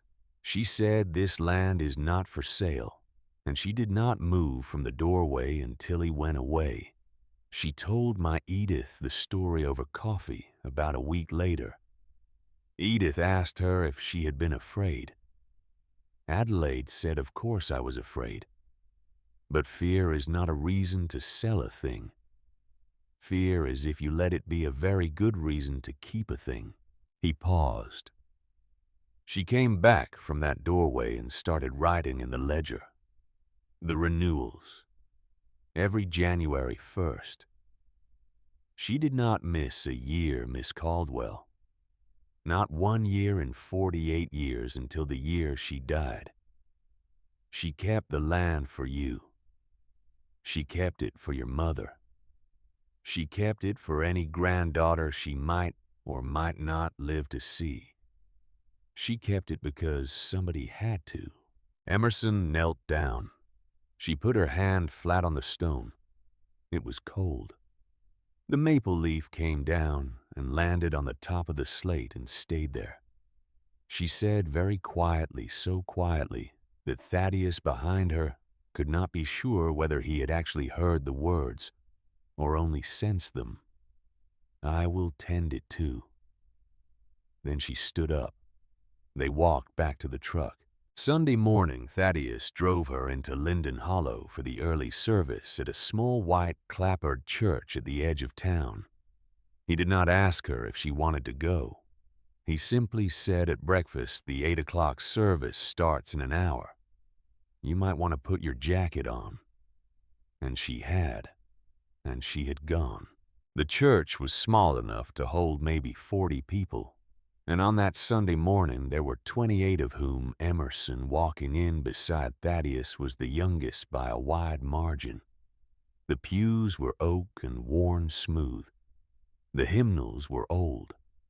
The pastor was a thin man of about 60 with white hair and a soft voice, and he preached a short sermon about the parable of the unjust steward that Emerson did not entirely follow, but that left her somehow with a quiet feeling in her chest she had not had in a long time, like having been seen briefly by something larger than herself. When the service ended, an old woman in a navy blue coat reached over from the pew behind them and put her hand on Emerson's shoulder. "You are Rosalind's daughter." "Yes, ma'am." "Your mother sat in that same pew when she was your age. Your grandmother sat in the pew in front of it for 45 years. We have been praying for you, dear. The whole valley has been praying for you. We did not know we were waiting for you to come back, but we were." Emerson did not know what to say. She nodded. The old woman smiled. She patted her shoulder once and then turned away. A girl about Emerson's age was standing near the door with an older man Emerson did not recognize. The girl had hair the color of dark honey and was wearing a wool coat that was a little too big for her. When she saw Emerson, she lifted one hand in a small wave that was almost shy. Thaddeus said, "That is my granddaughter, Lila. She lives with her mother over in the next county. She came up for the weekend." Lila Pike walked over. "You're Emerson?" "Yes. My grandfather has been talking about you." "He has?" "In a good way. He doesn't talk in a good way about very many people." Emerson, despite everything, found that she was smiling. She had not smiled in a long time. The muscles felt unfamiliar. "I'm 16, Lila said. "Me too. I'm starting at Linden Hollow High next semester. My mom's moving back. Long story." "I'll be there too," Emerson said. "I think. I have to figure out enrollment. My grandfather will help. He helps everybody." The two girls stood in the doorway of the church and looked at each other for a long moment. Lila Pike had her grandfather's pale blue eyes and the same kind of steadiness in them. Neither of them said anything else, but Emerson understood in some quiet, wordless way that she had just made the first friend she had made in 9 months and 3 weeks. Wendell Hargrove called Ambrose Beckett's office on Monday morning with the results of 2 days of careful work. He had pulled the deed records for every property transaction in the valley over the last 4 years. He had cross-referenced them against the records of 7 different surface parcels that Cedar Ridge Holdings had purchased through subsidiary corporations. The pattern was identical. In each case, the property had come up for delinquent tax sale within a 12-month window after a triggering event. In 2 cases, the event had been a death. In 1 case, the event had been a foreclosure on a piece of farm equipment. In 1 case, the event had been a medical emergency. In 1 case, the event had been a divorce. In 2 cases, the event had been simply the death of an elderly farmer's wife and his subsequent inability alone to handle the paperwork. Each of those 7 transactions had been preceded in the public record by an unusual flurry of correspondence between the property owner and the county tax assessor's office. Letters that escalated the perceived urgency of routine tax matters. Letters that suggested that small accounting discrepancies were actually serious delinquencies. Letters that were on their face technically correct, but written in a tone designed to frighten old farmers into believing they were about to lose everything. Wendell had gone to the courthouse himself and pulled the originals. He had photographed each letter. He had brought the photographs to Ambrose. He had also brought one more thing. The letters had all been generated from a particular template that, on its electronic signature line, carried a small embedded code identifying the law firm that had originally drafted it for the assessor's office as a piece of pro bono administrative work 8 years ago. Sterling, Webb, and Associates. Ambrose Beckett looked at the photograph of the code on his desk. He set it down beside the will and the trust and the ledger, which had now been joined in the orderly piles on his desk by a growing collection of other documents. He took his glasses off. He rubbed the bridge of his nose. Wendell. Ambrose. This is a pattern of conduct. It is.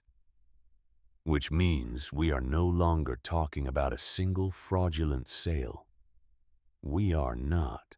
We are talking about something that, in the right courtroom in front of the right judge, with the right willingness on the part of a federal prosecutor, to spend the next several years of his life on a real estate case could become a racketeering matter. Wendell smiled faintly in the way of a man who had spent 31 years smiling faintly at exactly this kind of moment. It could, he said. Ambrose Beckett put his glasses back on. All right, he said. Let us not get ahead of ourselves. We have one client. The client is 16 years old. Our first job is to protect her interests. Everything else is a secondary matter that we will leave to other people in other offices when the time comes. Are we agreed? Agreed. He picked up the phone. He filed the will at the probate court at 9:15 on Monday morning. He filed the emergency petition at 10. He filed the lis pendens at 11, which was, as he later explained to Emerson, a fancy Latin phrase for nailing a paper notice to the front of the courthouse that said, "This property is not going anywhere until I say so." By noon, the scheduled tax auction had been struck from the courthouse calendar by order of Judge Margaret Holcomb, a woman who had been on the bench for 31 years and was known in her quiet way for moving fast on matters involving children. By Tuesday afternoon, a certified letter had been sent to Cedar Ridge Holdings, Wilmington, Delaware, informing the company that every surface transaction it had completed in the valley over the previous 4 years was now subject to a mineral and water rights trust. The company had apparently failed to investigate during its due diligence. The letter invited a representative of the company to appear at Ambrose Beckett's office at 10 o'clock on the morning of the 18th for a deposition, and noted in language that was extremely polite that failure to appear would result in the matter being moved to a federal venue. By Wednesday morning, a separate certified letter had been sent to Cordelia Holloway Marsh in care of the home she shared with Bennett Caldwell. The letter informed her that a petition had been filed contesting the actions she had taken with respect to the estate of Adelaide Eleanor Caldwell, that her 7 years of employment with Sterling, Webb and Associates were now a matter of record in the probate filing, and that she would be required to testify under oath in proceedings expected to commence within the month. Emerson did not know until later what had happened in the kitchen of her father's house when that letter was opened. She did not know that Cordelia had been the one to open it, that she had read it standing at the kitchen counter in her bathrobe at 7:30 in the morning, that she had read it twice, that when she had finished reading it the second time, she had stood very still for a long moment, looking at the page, and that her face in the morning light coming through the kitchen window had not done what a face does when it is surprised. It had done what a face does when it has been waiting for years to see a particular kind of bad news in writing and has finally seen it. She had folded the letter. She had put it in the pocket of her bathrobe. She had walked upstairs to the bedroom where her husband was still asleep at 7:30 in the morning on a Wednesday, the way he had been still asleep at 7:30 on most mornings for the last 6 or 7 months. She had stood in the doorway looking at him for a long time. Then she had gone back downstairs and made coffee. But Emerson did not know any of that yet. Emerson was at the cottage when the certified letter was sent. She was splitting kindling in the woodshed behind the cottage when Thaddeus drove up in the truck on Wednesday afternoon to tell her that everything had been filed and that the auction was officially canceled and that the deposition was scheduled for the 18th and that her stepmother had been served. She set the maul down. She stood very still for a moment in the cool November air, with the smell of split oak around her. Then she said, "I need to go to the house." Thaddeus looked at her. "Now. Tomorrow. There are letters of my mother's I left behind. There is a photograph of my grandmother that was on the mantel before. Some other things. I need to get them before whatever happens. I don't want any of those things in that house when she leaves it." Thaddeus was quiet for a long moment. "I will drive you." "All right.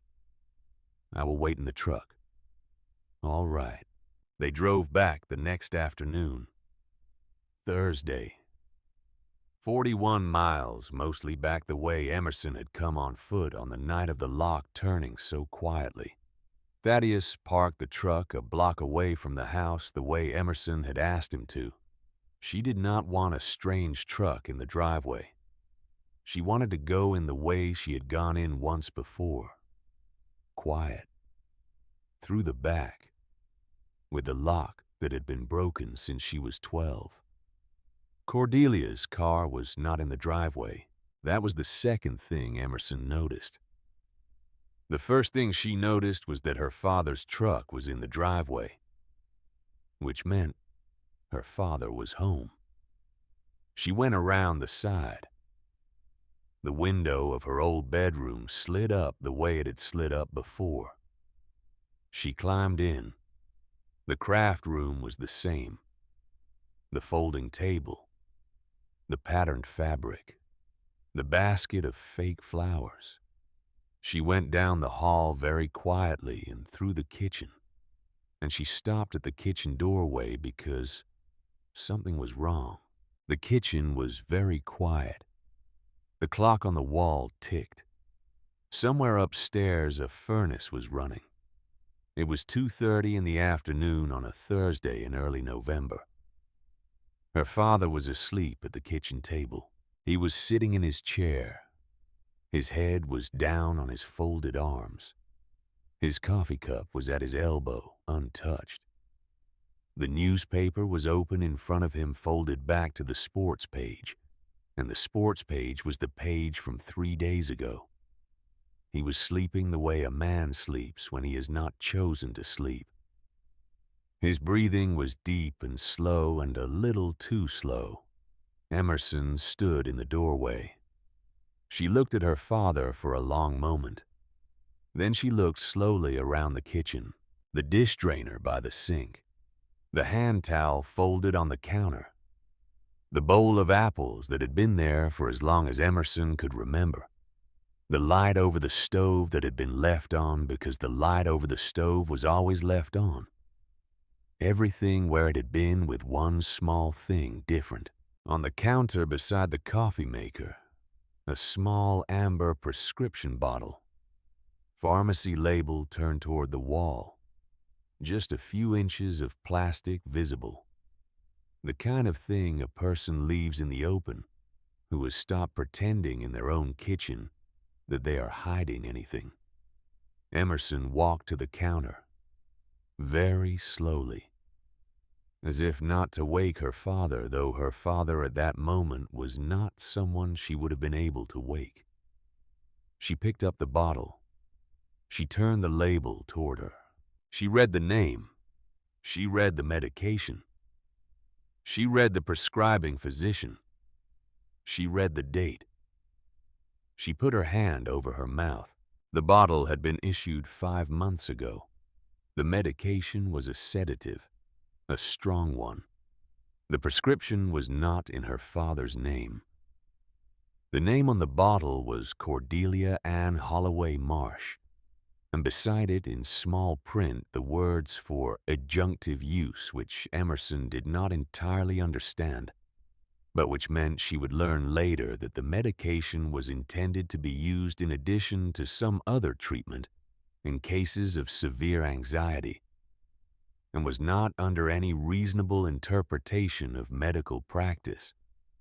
Intended to be used twice a day, every day for 5 months, by someone other than the person to whom it had been prescribed. She stood at the counter with the bottle in her hand and looked across the kitchen at her father. Asleep at 2:30 in the afternoon, newspaper from 3 days ago, coffee cup untouched. She thought about the night on the porch. She thought about the way her father had not looked at her, the way he had stood behind Cordelia in the doorway and had not in any way intervened, the way his hand had rested on the doorframe as if he needed it to keep himself upright, the way his eyes had been on the floor. She had thought that night that he was ashamed. She had thought he was weak.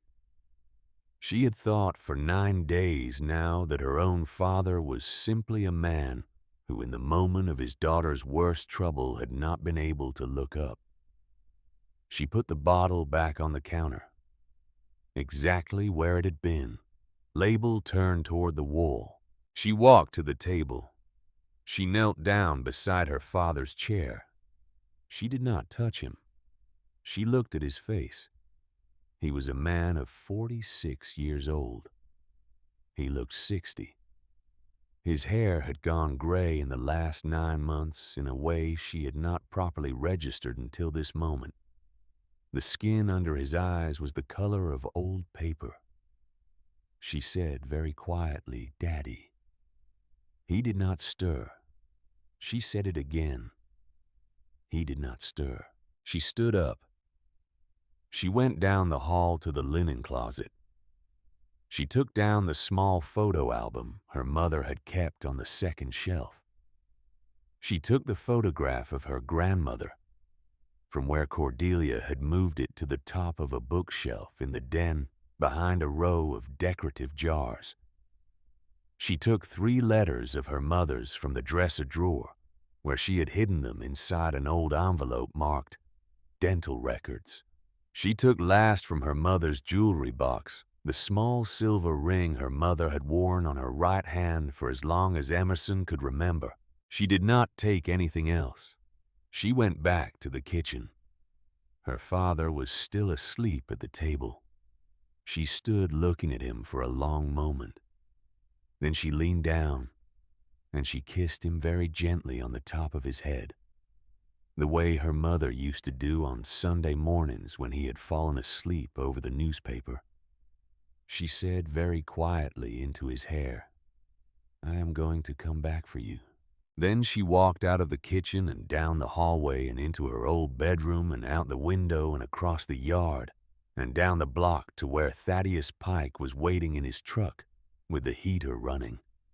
She got in. She closed the door. She did not speak for a long time. Thaddeus did not ask. He drove. When they were 2 miles outside of town, with the late afternoon sun coming through the windshield at a low angle, Emerson finally turned her head and looked at him. "He's been drugging him," she said. "She's been drugging my father." Thaddeus Pike did not say anything for almost a quarter of a mile. Then he said, "All right, Miss Caldwell." He put one hand briefly on her shoulder.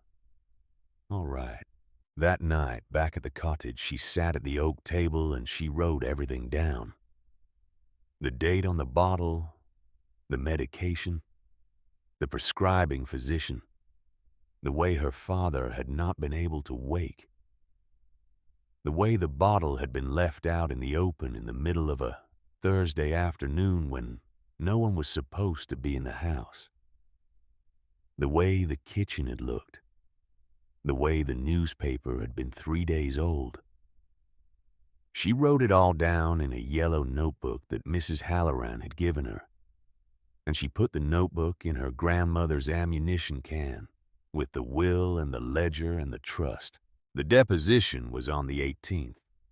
That gave her 14 days. She closed the lid of the can. She blew out the lamp. She climbed up to the loft. She pulled her mother's barn jacket up over her shoulders.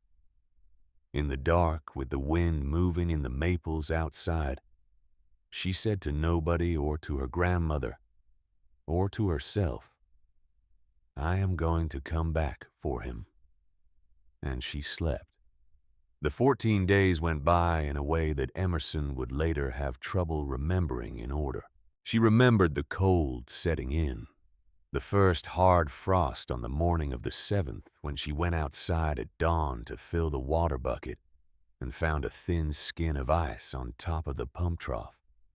She broke it with the heel of her hand. The cold ran up her arm like a wire. She remembered Thaddeus splitting wood with her in the afternoons. He had taught her on the 3rd afternoon how to read the grain of a piece of oak. Before you brought the maul down, you looked for the dark line where the heartwood gave way to the sapwood. You aimed there. The wood opened along the line the way a book opens along its spine. She had been bad at it the first day, and a little better the second day, and by the 4th day, she could split a length of oak in 2 clean strokes. And Thaddeus had not said anything when she did. He had only nodded once the way a man nods when a thing has been done correctly, and she had felt in her chest a small warm thing she had not felt in 9 months. Approval. The simple weight of it. She remembered Mrs. Halloran arriving at the cottage one afternoon with a casserole dish and 3 changes of clothes from a thrift store in the county seat. The clothes were her size and were not miraculously ugly. A wool sweater the color of cranberries, a pair of corduroy pants, a flannel shirt that had been worn soft by somebody else. Mrs. Halloran did not stay long. She set the casserole on the table. She set the clothes on a chair. She said, "You cannot go to a deposition looking like a girl who has been sleeping in a barn jacket, dear." And then she patted Emerson's arm and drove away. She remembered Lila Pike walking out from her grandfather's farm on the 9th in a wool coat and a pair of boots to spend an afternoon at the cottage. They had not done much. They had sat by the fire, and Lila had told her about the school in Linden Hollow, who taught who was kind and who was not, who to sit with in the cafeteria, who to avoid. Lila had brought a book of crossword puzzles, and they had done 2 of them sitting on the hearthstones. It was the most ordinary afternoon Emerson had spent in 9 months and 3 weeks, and she had not known until Lila left how much she had needed it. She remembered Wendell Hargrove on the 11th sitting at the oak table with 3 legal pads and a thermos of coffee going over what would happen at the deposition. He had drawn her a diagram, the seating arrangement. Who would be on which side of the conference table? Who would speak first? Who would speak in what order? He had asked her if she felt prepared to testify. She had said she did not know. He had said that was the correct answer, because anyone who said they felt prepared to testify was a person who did not understand what testifying was. He had told her that her job on the day was small. Her job was to sit beside Ambrose Beckett, and to answer any direct question put to her in clear, short sentences, and to say, "I do not know," whenever she did not know. That was all. Everything else was Ambrose's job. And Ambrose, he had said, had been doing his job in this county since the year before Wendell had been born. And Wendell was 65 years old. She remembered on the 13th, 2 days before the deposition, a phone call. The cottage had no phone. The call came to Thaddeus's farm. He drove down the road and walked up the porch of the cottage and knocked. And when Emerson came to the door, he said, "Your father is on the line, child, up at the house." She had stood very still on the porch. "What did he say?" "He said he needed to speak with you. He said it was important. He said, please." Emerson had put on her coat. She had walked up the road with Thaddeus, and she had taken the receiver in his kitchen, and her father's voice had come through it, thin and tired. The voice of a man who was speaking through a long distance that was not really a distance of miles. He had said, "Emmy." She had said, "Daddy." He had said, "I do not know everything yet. But Wendell came to see me yesterday. He told me what they think she has been doing. To me." I did not believe him at first. Then I went and looked in the medicine cabinet and the kitchen drawer and the pocket of her bathrobe, and I found 3 more bottles. 3 more. I did not know they were there. I have been so tired, Emmy. I have been so tired for so long, and I have thought it was grief, and I have thought it was age, and I have thought it was something wrong with me. I did not think it was her." He had stopped. He had not been able to go on for a moment. Then he had said, "I did not protect you the night she put you out. I did not protect you, and I have been trying to understand why, and now I think I understand. I am not asking you to forgive me, Emmy. I do not have the right to ask you anything. I am only telling you that I am here. I am here when you are ready, whenever that is." She had stood in Thaddeus's kitchen with the phone against her ear, and Thaddeus standing very respectfully at the window with his back turned, and she had not been able to speak for almost a minute. Then she had said very quietly, "I am not ready yet, Daddy. But I will be. We have a deposition the day after tomorrow. After the deposition, you and I are going to talk." He had said, "All right, Emmy. All right." She had hung up. She had walked back to the cottage in the dark, and she had sat in front of the fire for a long time. She had not cried. She thought she might. The numbness was still there. But for the first time in 9 months, it had cracked just a little like the thin skin of ice on the pump trough. And underneath the crack was something warm and unfamiliar that she did not have a word for yet. The deposition was held at 10 o'clock on the morning of Tuesday the 18th in the large conference room on the 2nd floor of Ambrose Beckett's office. The room had a long oak table and 10 chairs and a sideboard with a coffee service and a pitcher of water and a stack of plain white napkins. The walls were paneled in the same dark wood as the waiting room, and on the wall behind the chair, where Ambrose Beckett would sit there, hung a single framed document, a copy of the original charter of the county dated 1802. It had been signed by 17 men.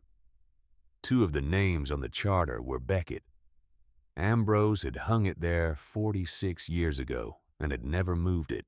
Cedar Ridge Holdings sent 3 lawyers. The lead attorney was a man named Reginald Sterling, who was the son of the Sterling and Sterling Webb and Associates.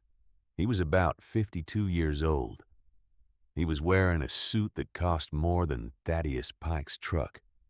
He had silver cufflinks and a pocket square the color of a winter sky, and he came into the conference room with the easy confidence of a man who had walked into a great many small-town conference rooms in his career and walked back out of them with what he had come for. The 2 attorneys with him were younger. One was perhaps 35 and carried a leather portfolio. The other was perhaps 28 and carried a laptop. Reginald Sterling shook Ambrose Beckett's hand. He shook Wendell Hargrove's hand. He shook Emerson's hand and gave her a small professional smile that did not quite reach his eyes. "Miss Caldwell." "Sir, I'm sorry for the circumstances that have brought us all here today." "Yes, sir." They sat down. Ambrose Beckett took the head of the table. Emerson sat to his right. Wendell sat to her right. A court reporter sat at a small separate table at the side of the room, with her hands resting on the keys of her stenotype machine. Reginald Sterling opened his portfolio. "Mr. Beckett, before we begin, I would like to extend on behalf of my client an expression of regret for any distress that the situation has caused. We are here today in good faith.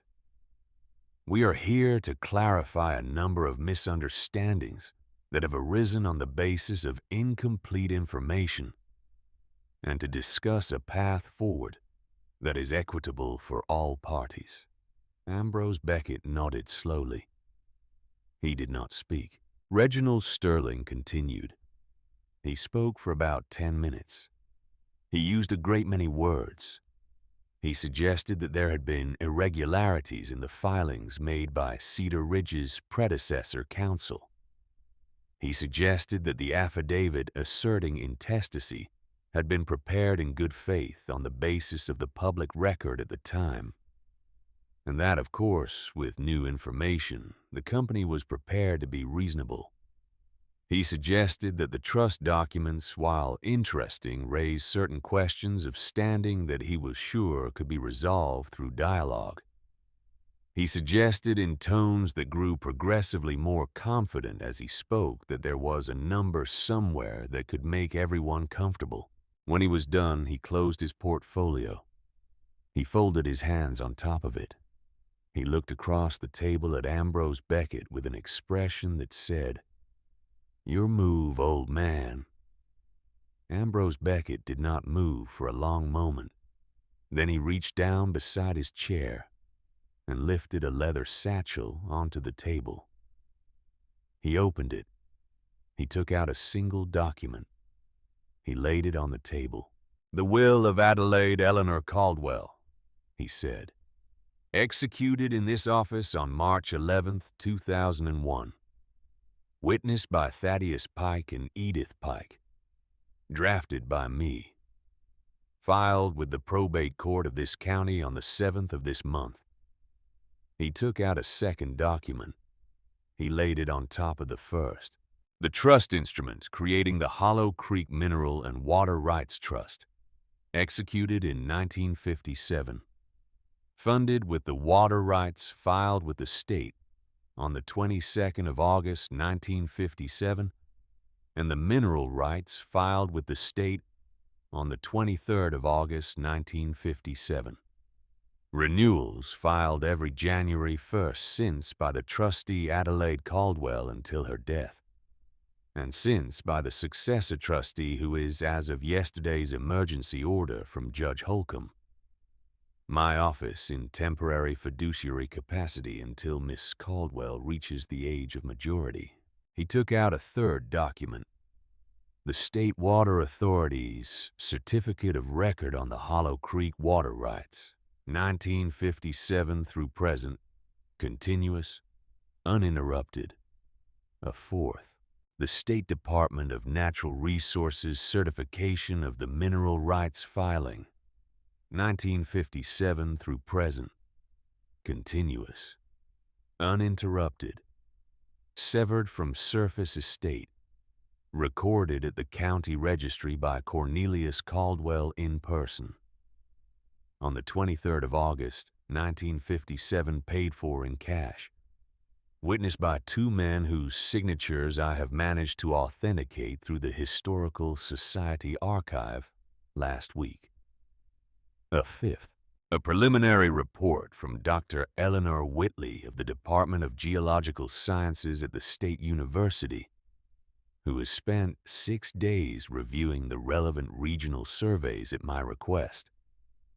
Dr. Whitley estimates the recoverable high-purity silica sand under the parcel area at between 2.8 and 3.4 million tons depending on extraction method. At current market prices for Grade 1 optical quality silica, that range corresponds to a gross resource value of between $420 million and $510 million before extraction costs and royalty structures. A sixth, a spreadsheet prepared by Mr. Hargrove showing every surface transaction completed by Cedar Ridge Holdings or its named subsidiaries in this valley over the last 4 years. 11 transactions.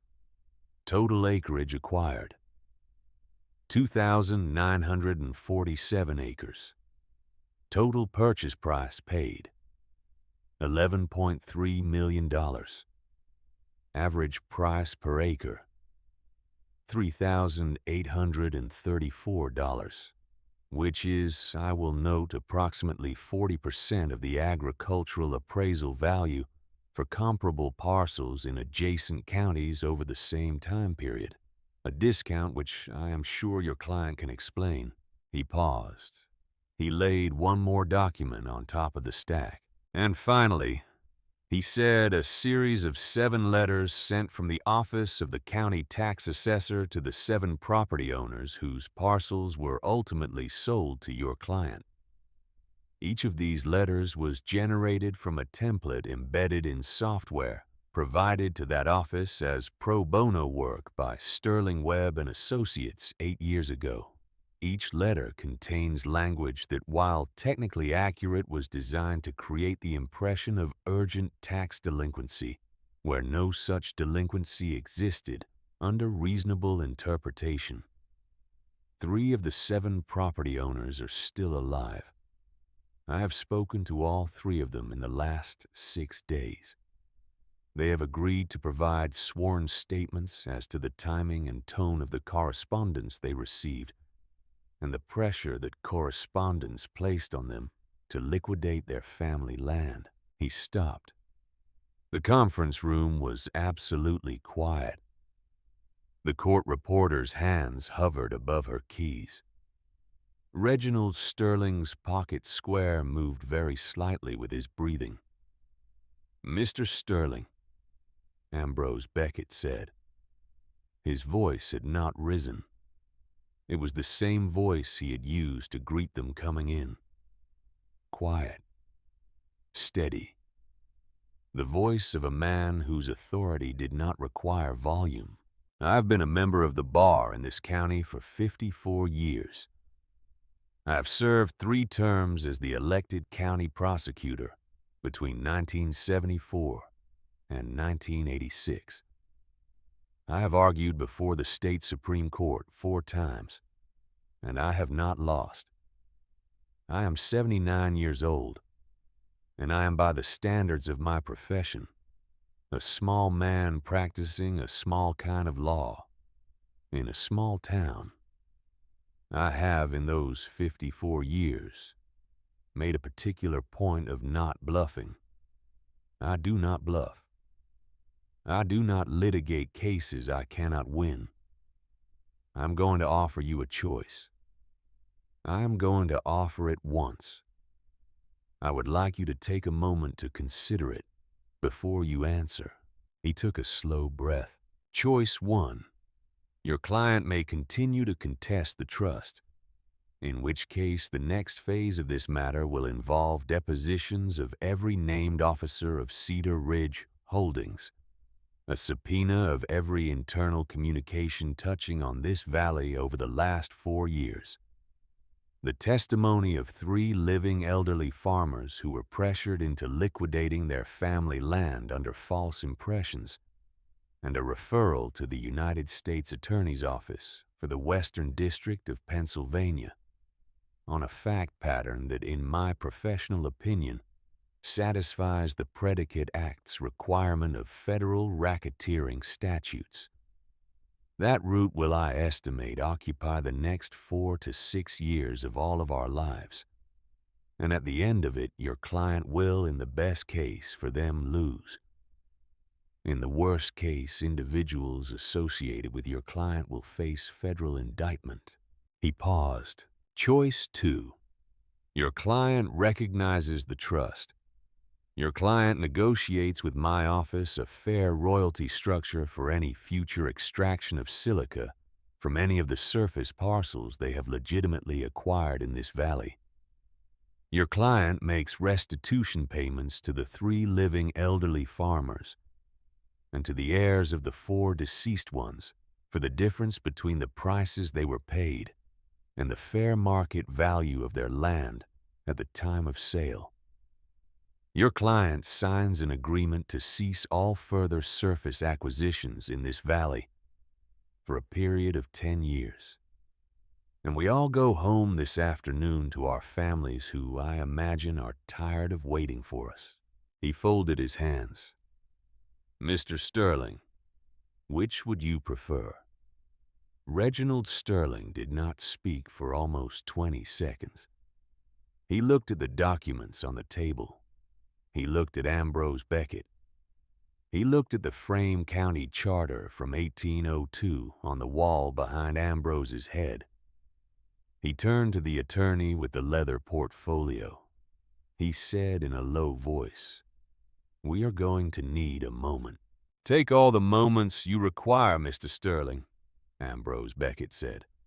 "Mrs. Halloran has set up the room down the hall. There is coffee." The Cedar Ridge attorneys were out of the room for 57 minutes. When they came back in, Reginald Sterling did not sit down.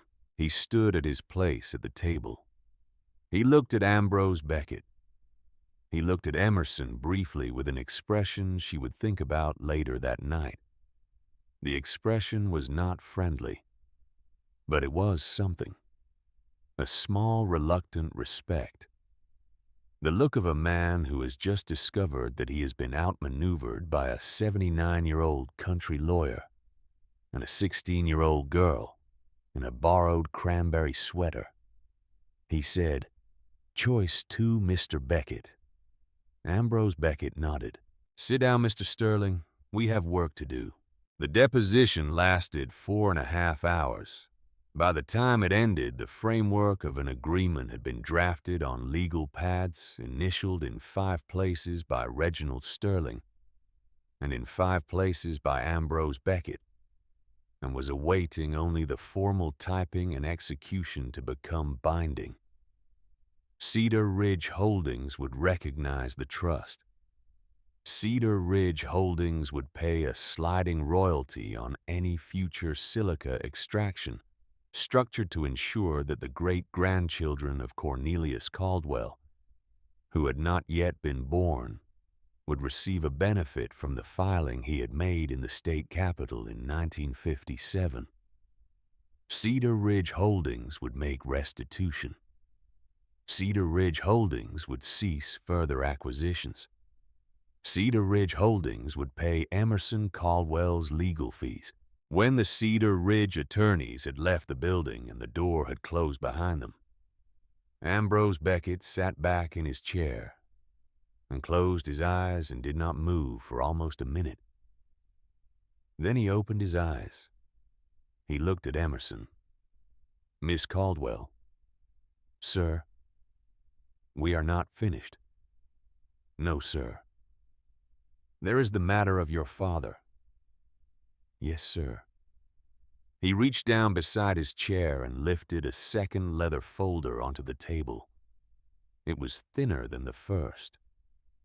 Wendell Hargrove opened the folder. "All right, Miss Caldwell. I'm going to tell you what we know." He spoke for about 20 minutes. Some of it Emerson already knew from the phone call with her father from the bottle on the kitchen counter. Some of it she did not know. The pharmacy that had filled Cordelia Holloway Marsh's prescription was a small chain pharmacy in the next town over. The prescribing physician was a doctor in private practice in the state capital, 90 miles away, whom Cordelia had seen exactly once 8 months ago for a single appointment described in the medical record as stress-related anxiety following bereavement. The prescription was for a controlled sedative. The dosage was unusual. The prescribing physician had not, by the pharmacy's record, ever spoken to Cordelia Holloway Marsh again. The prescription had been refilled by mail 6 times. Wendell had pulled the pharmacy records under a release Bennett Caldwell had signed 2 days ago. There was a clear pattern of refills timed to ensure a continuous supply. Bennett Caldwell had, in cooperation with Wendell, voluntarily provided urine and hair samples to a laboratory at the medical center in the county seat. The hair sample, which could be analyzed for drug presence going back several months, had come back the previous evening. The results were unambiguous. Bennett Caldwell had been ingesting the sedative in steadily increasing amounts for at least the last 6 months, most likely longer. He had not known he was ingesting it. "That," said Wendell quietly, "is the part that matters. Because that is the part that turns this from a domestic medication issue into a criminal one. You cannot administer a controlled substance to another adult without their knowledge or consent. Doing so is a felony in this state. The fact that Mrs. Holloway Marsh was at the time his wife does not change the analysis. The fact that the prescription was nominally hers does not change the analysis. The fact that we now have, in addition to the hair sample, 4 separate bottles recovered from concealed locations in the house, only one of which she would have a reasonable use for, makes the analysis essentially open and shut." He closed the folder. "The district attorney here in the county is a man named Robert Holloway. No relation. He and I went to the same high school. He has been the DA for 11 years. He is on his good days an honest man. I called him yesterday. I will be meeting with him on Monday morning. I will be bringing him everything we have, including the lab results, including the Cedar Ridge documents, including the affidavit your father has agreed to sign about his medication history. By the end of next week, charges will be filed." Emerson did not speak for a long time. Then she said, "I want to be there when she is told." Wendell looked at Ambrose. Ambrose looked at Wendell. "That," Ambrose said slowly, "is not a request I would normally honor, but it is your right under the circumstances, and I think it may, all things considered, be the correct thing for you to do." He paused. "We will arrange it." They arranged it for that Friday afternoon. The arrangement was that Bennett Caldwell would at 3 o'clock on Friday ask Cordelia to sit down with him in the living room of the house. Wendell Hargrove and a sheriff's deputy named Ramsey would be parked at the end of the block in an unmarked car. Emerson and Thaddeus would arrive at the house at 3:15, by which point the conversation would have begun. Bennett's job was to keep Cordelia in the living room. The deputy's job was to wait. The Friday came clear and cold. There had been a hard frost the night before, and the lawns along the street were silvered. Thaddeus parked his truck 2 houses down from the Caldwell house and he and Emerson walked up the sidewalk slowly, the way two people walk when they have agreed without speaking not to hurry the last steps of a thing. The front door was unlocked. Emerson opened it. She walked in. Bennett was sitting in his old chair in the living room. He looked thinner than he had on the phone. Cordelia was sitting on the couch across from him. She was wearing the navy cardigan she had worn on the day of Emerson's mother's funeral. She was holding a coffee cup. Her face, when she turned and saw Emerson in the doorway, did the only thing a face does in a moment like that. It went still. "Hello, Cordelia." "Emerson, don't get up." She did not. She did not move at all. Emerson walked into the living room. Thaddeus stood by the front door. He did not come further in. He did not need to. He was tall and silent in his flannel work shirt at the entrance of the house, and he was in some unspoken way a wall. Emerson sat down in the chair beside her father. She did not look at Cordelia. She looked at her father. She put her hand very gently on his hand. He turned his palm up. He closed his fingers around hers. She felt his hand shake. She said to her father, but loud enough for the room, "Daddy, are you all right?" "Better, Emmy. Better every day." "Have you been off it for a week?" 8 days. "Good." Cordelia said very carefully, "Emerson, I do not know what either of you has been told, but I think there has been a serious misunderstanding." Emerson did not turn her head. "Cordelia, I would like you to listen to me for a moment." Cordelia did not speak. Emerson turned her head then.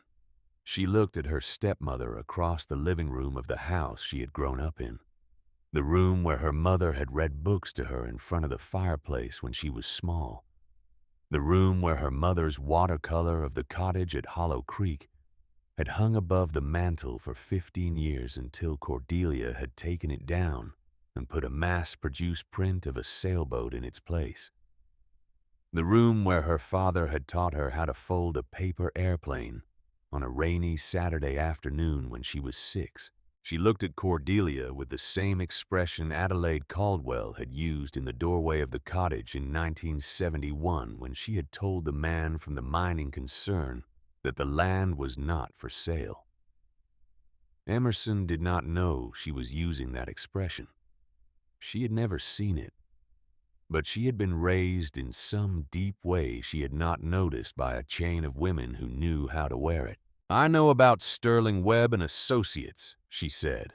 "I know about your 7 years there. I know about Cedar Ridge Holdings. I know about the silica seam. I know what you knew when you married my father. I know what you have been doing to him in this kitchen for the last 6 months at least. We have the medical records. We have the hair test. We have 4 bottles.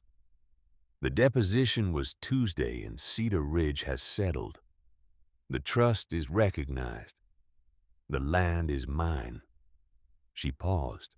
"The district attorney's office will be filing charges on Monday. Wendell Hargrove is parked at the end of the block with a sheriff's deputy. They have a warrant for your arrest. I asked to be the one who told you. I asked because I wanted you to hear it from me, because you did not do me the courtesy of telling me on the porch that night in October that you were taking my home from me. You only locked the door. I am doing it differently. I am telling you to your face what has happened before the deputy comes up the walk." Cordelia's coffee cup was still in her hand. It was trembling slightly. The coffee inside it moved. She set the cup down on the side table. She straightened her cardigan. Her face in that moment did the thing that Emerson would remember for the rest of her life. It did not collapse. It did not crumble. It did not weep. It did something colder than any of those things.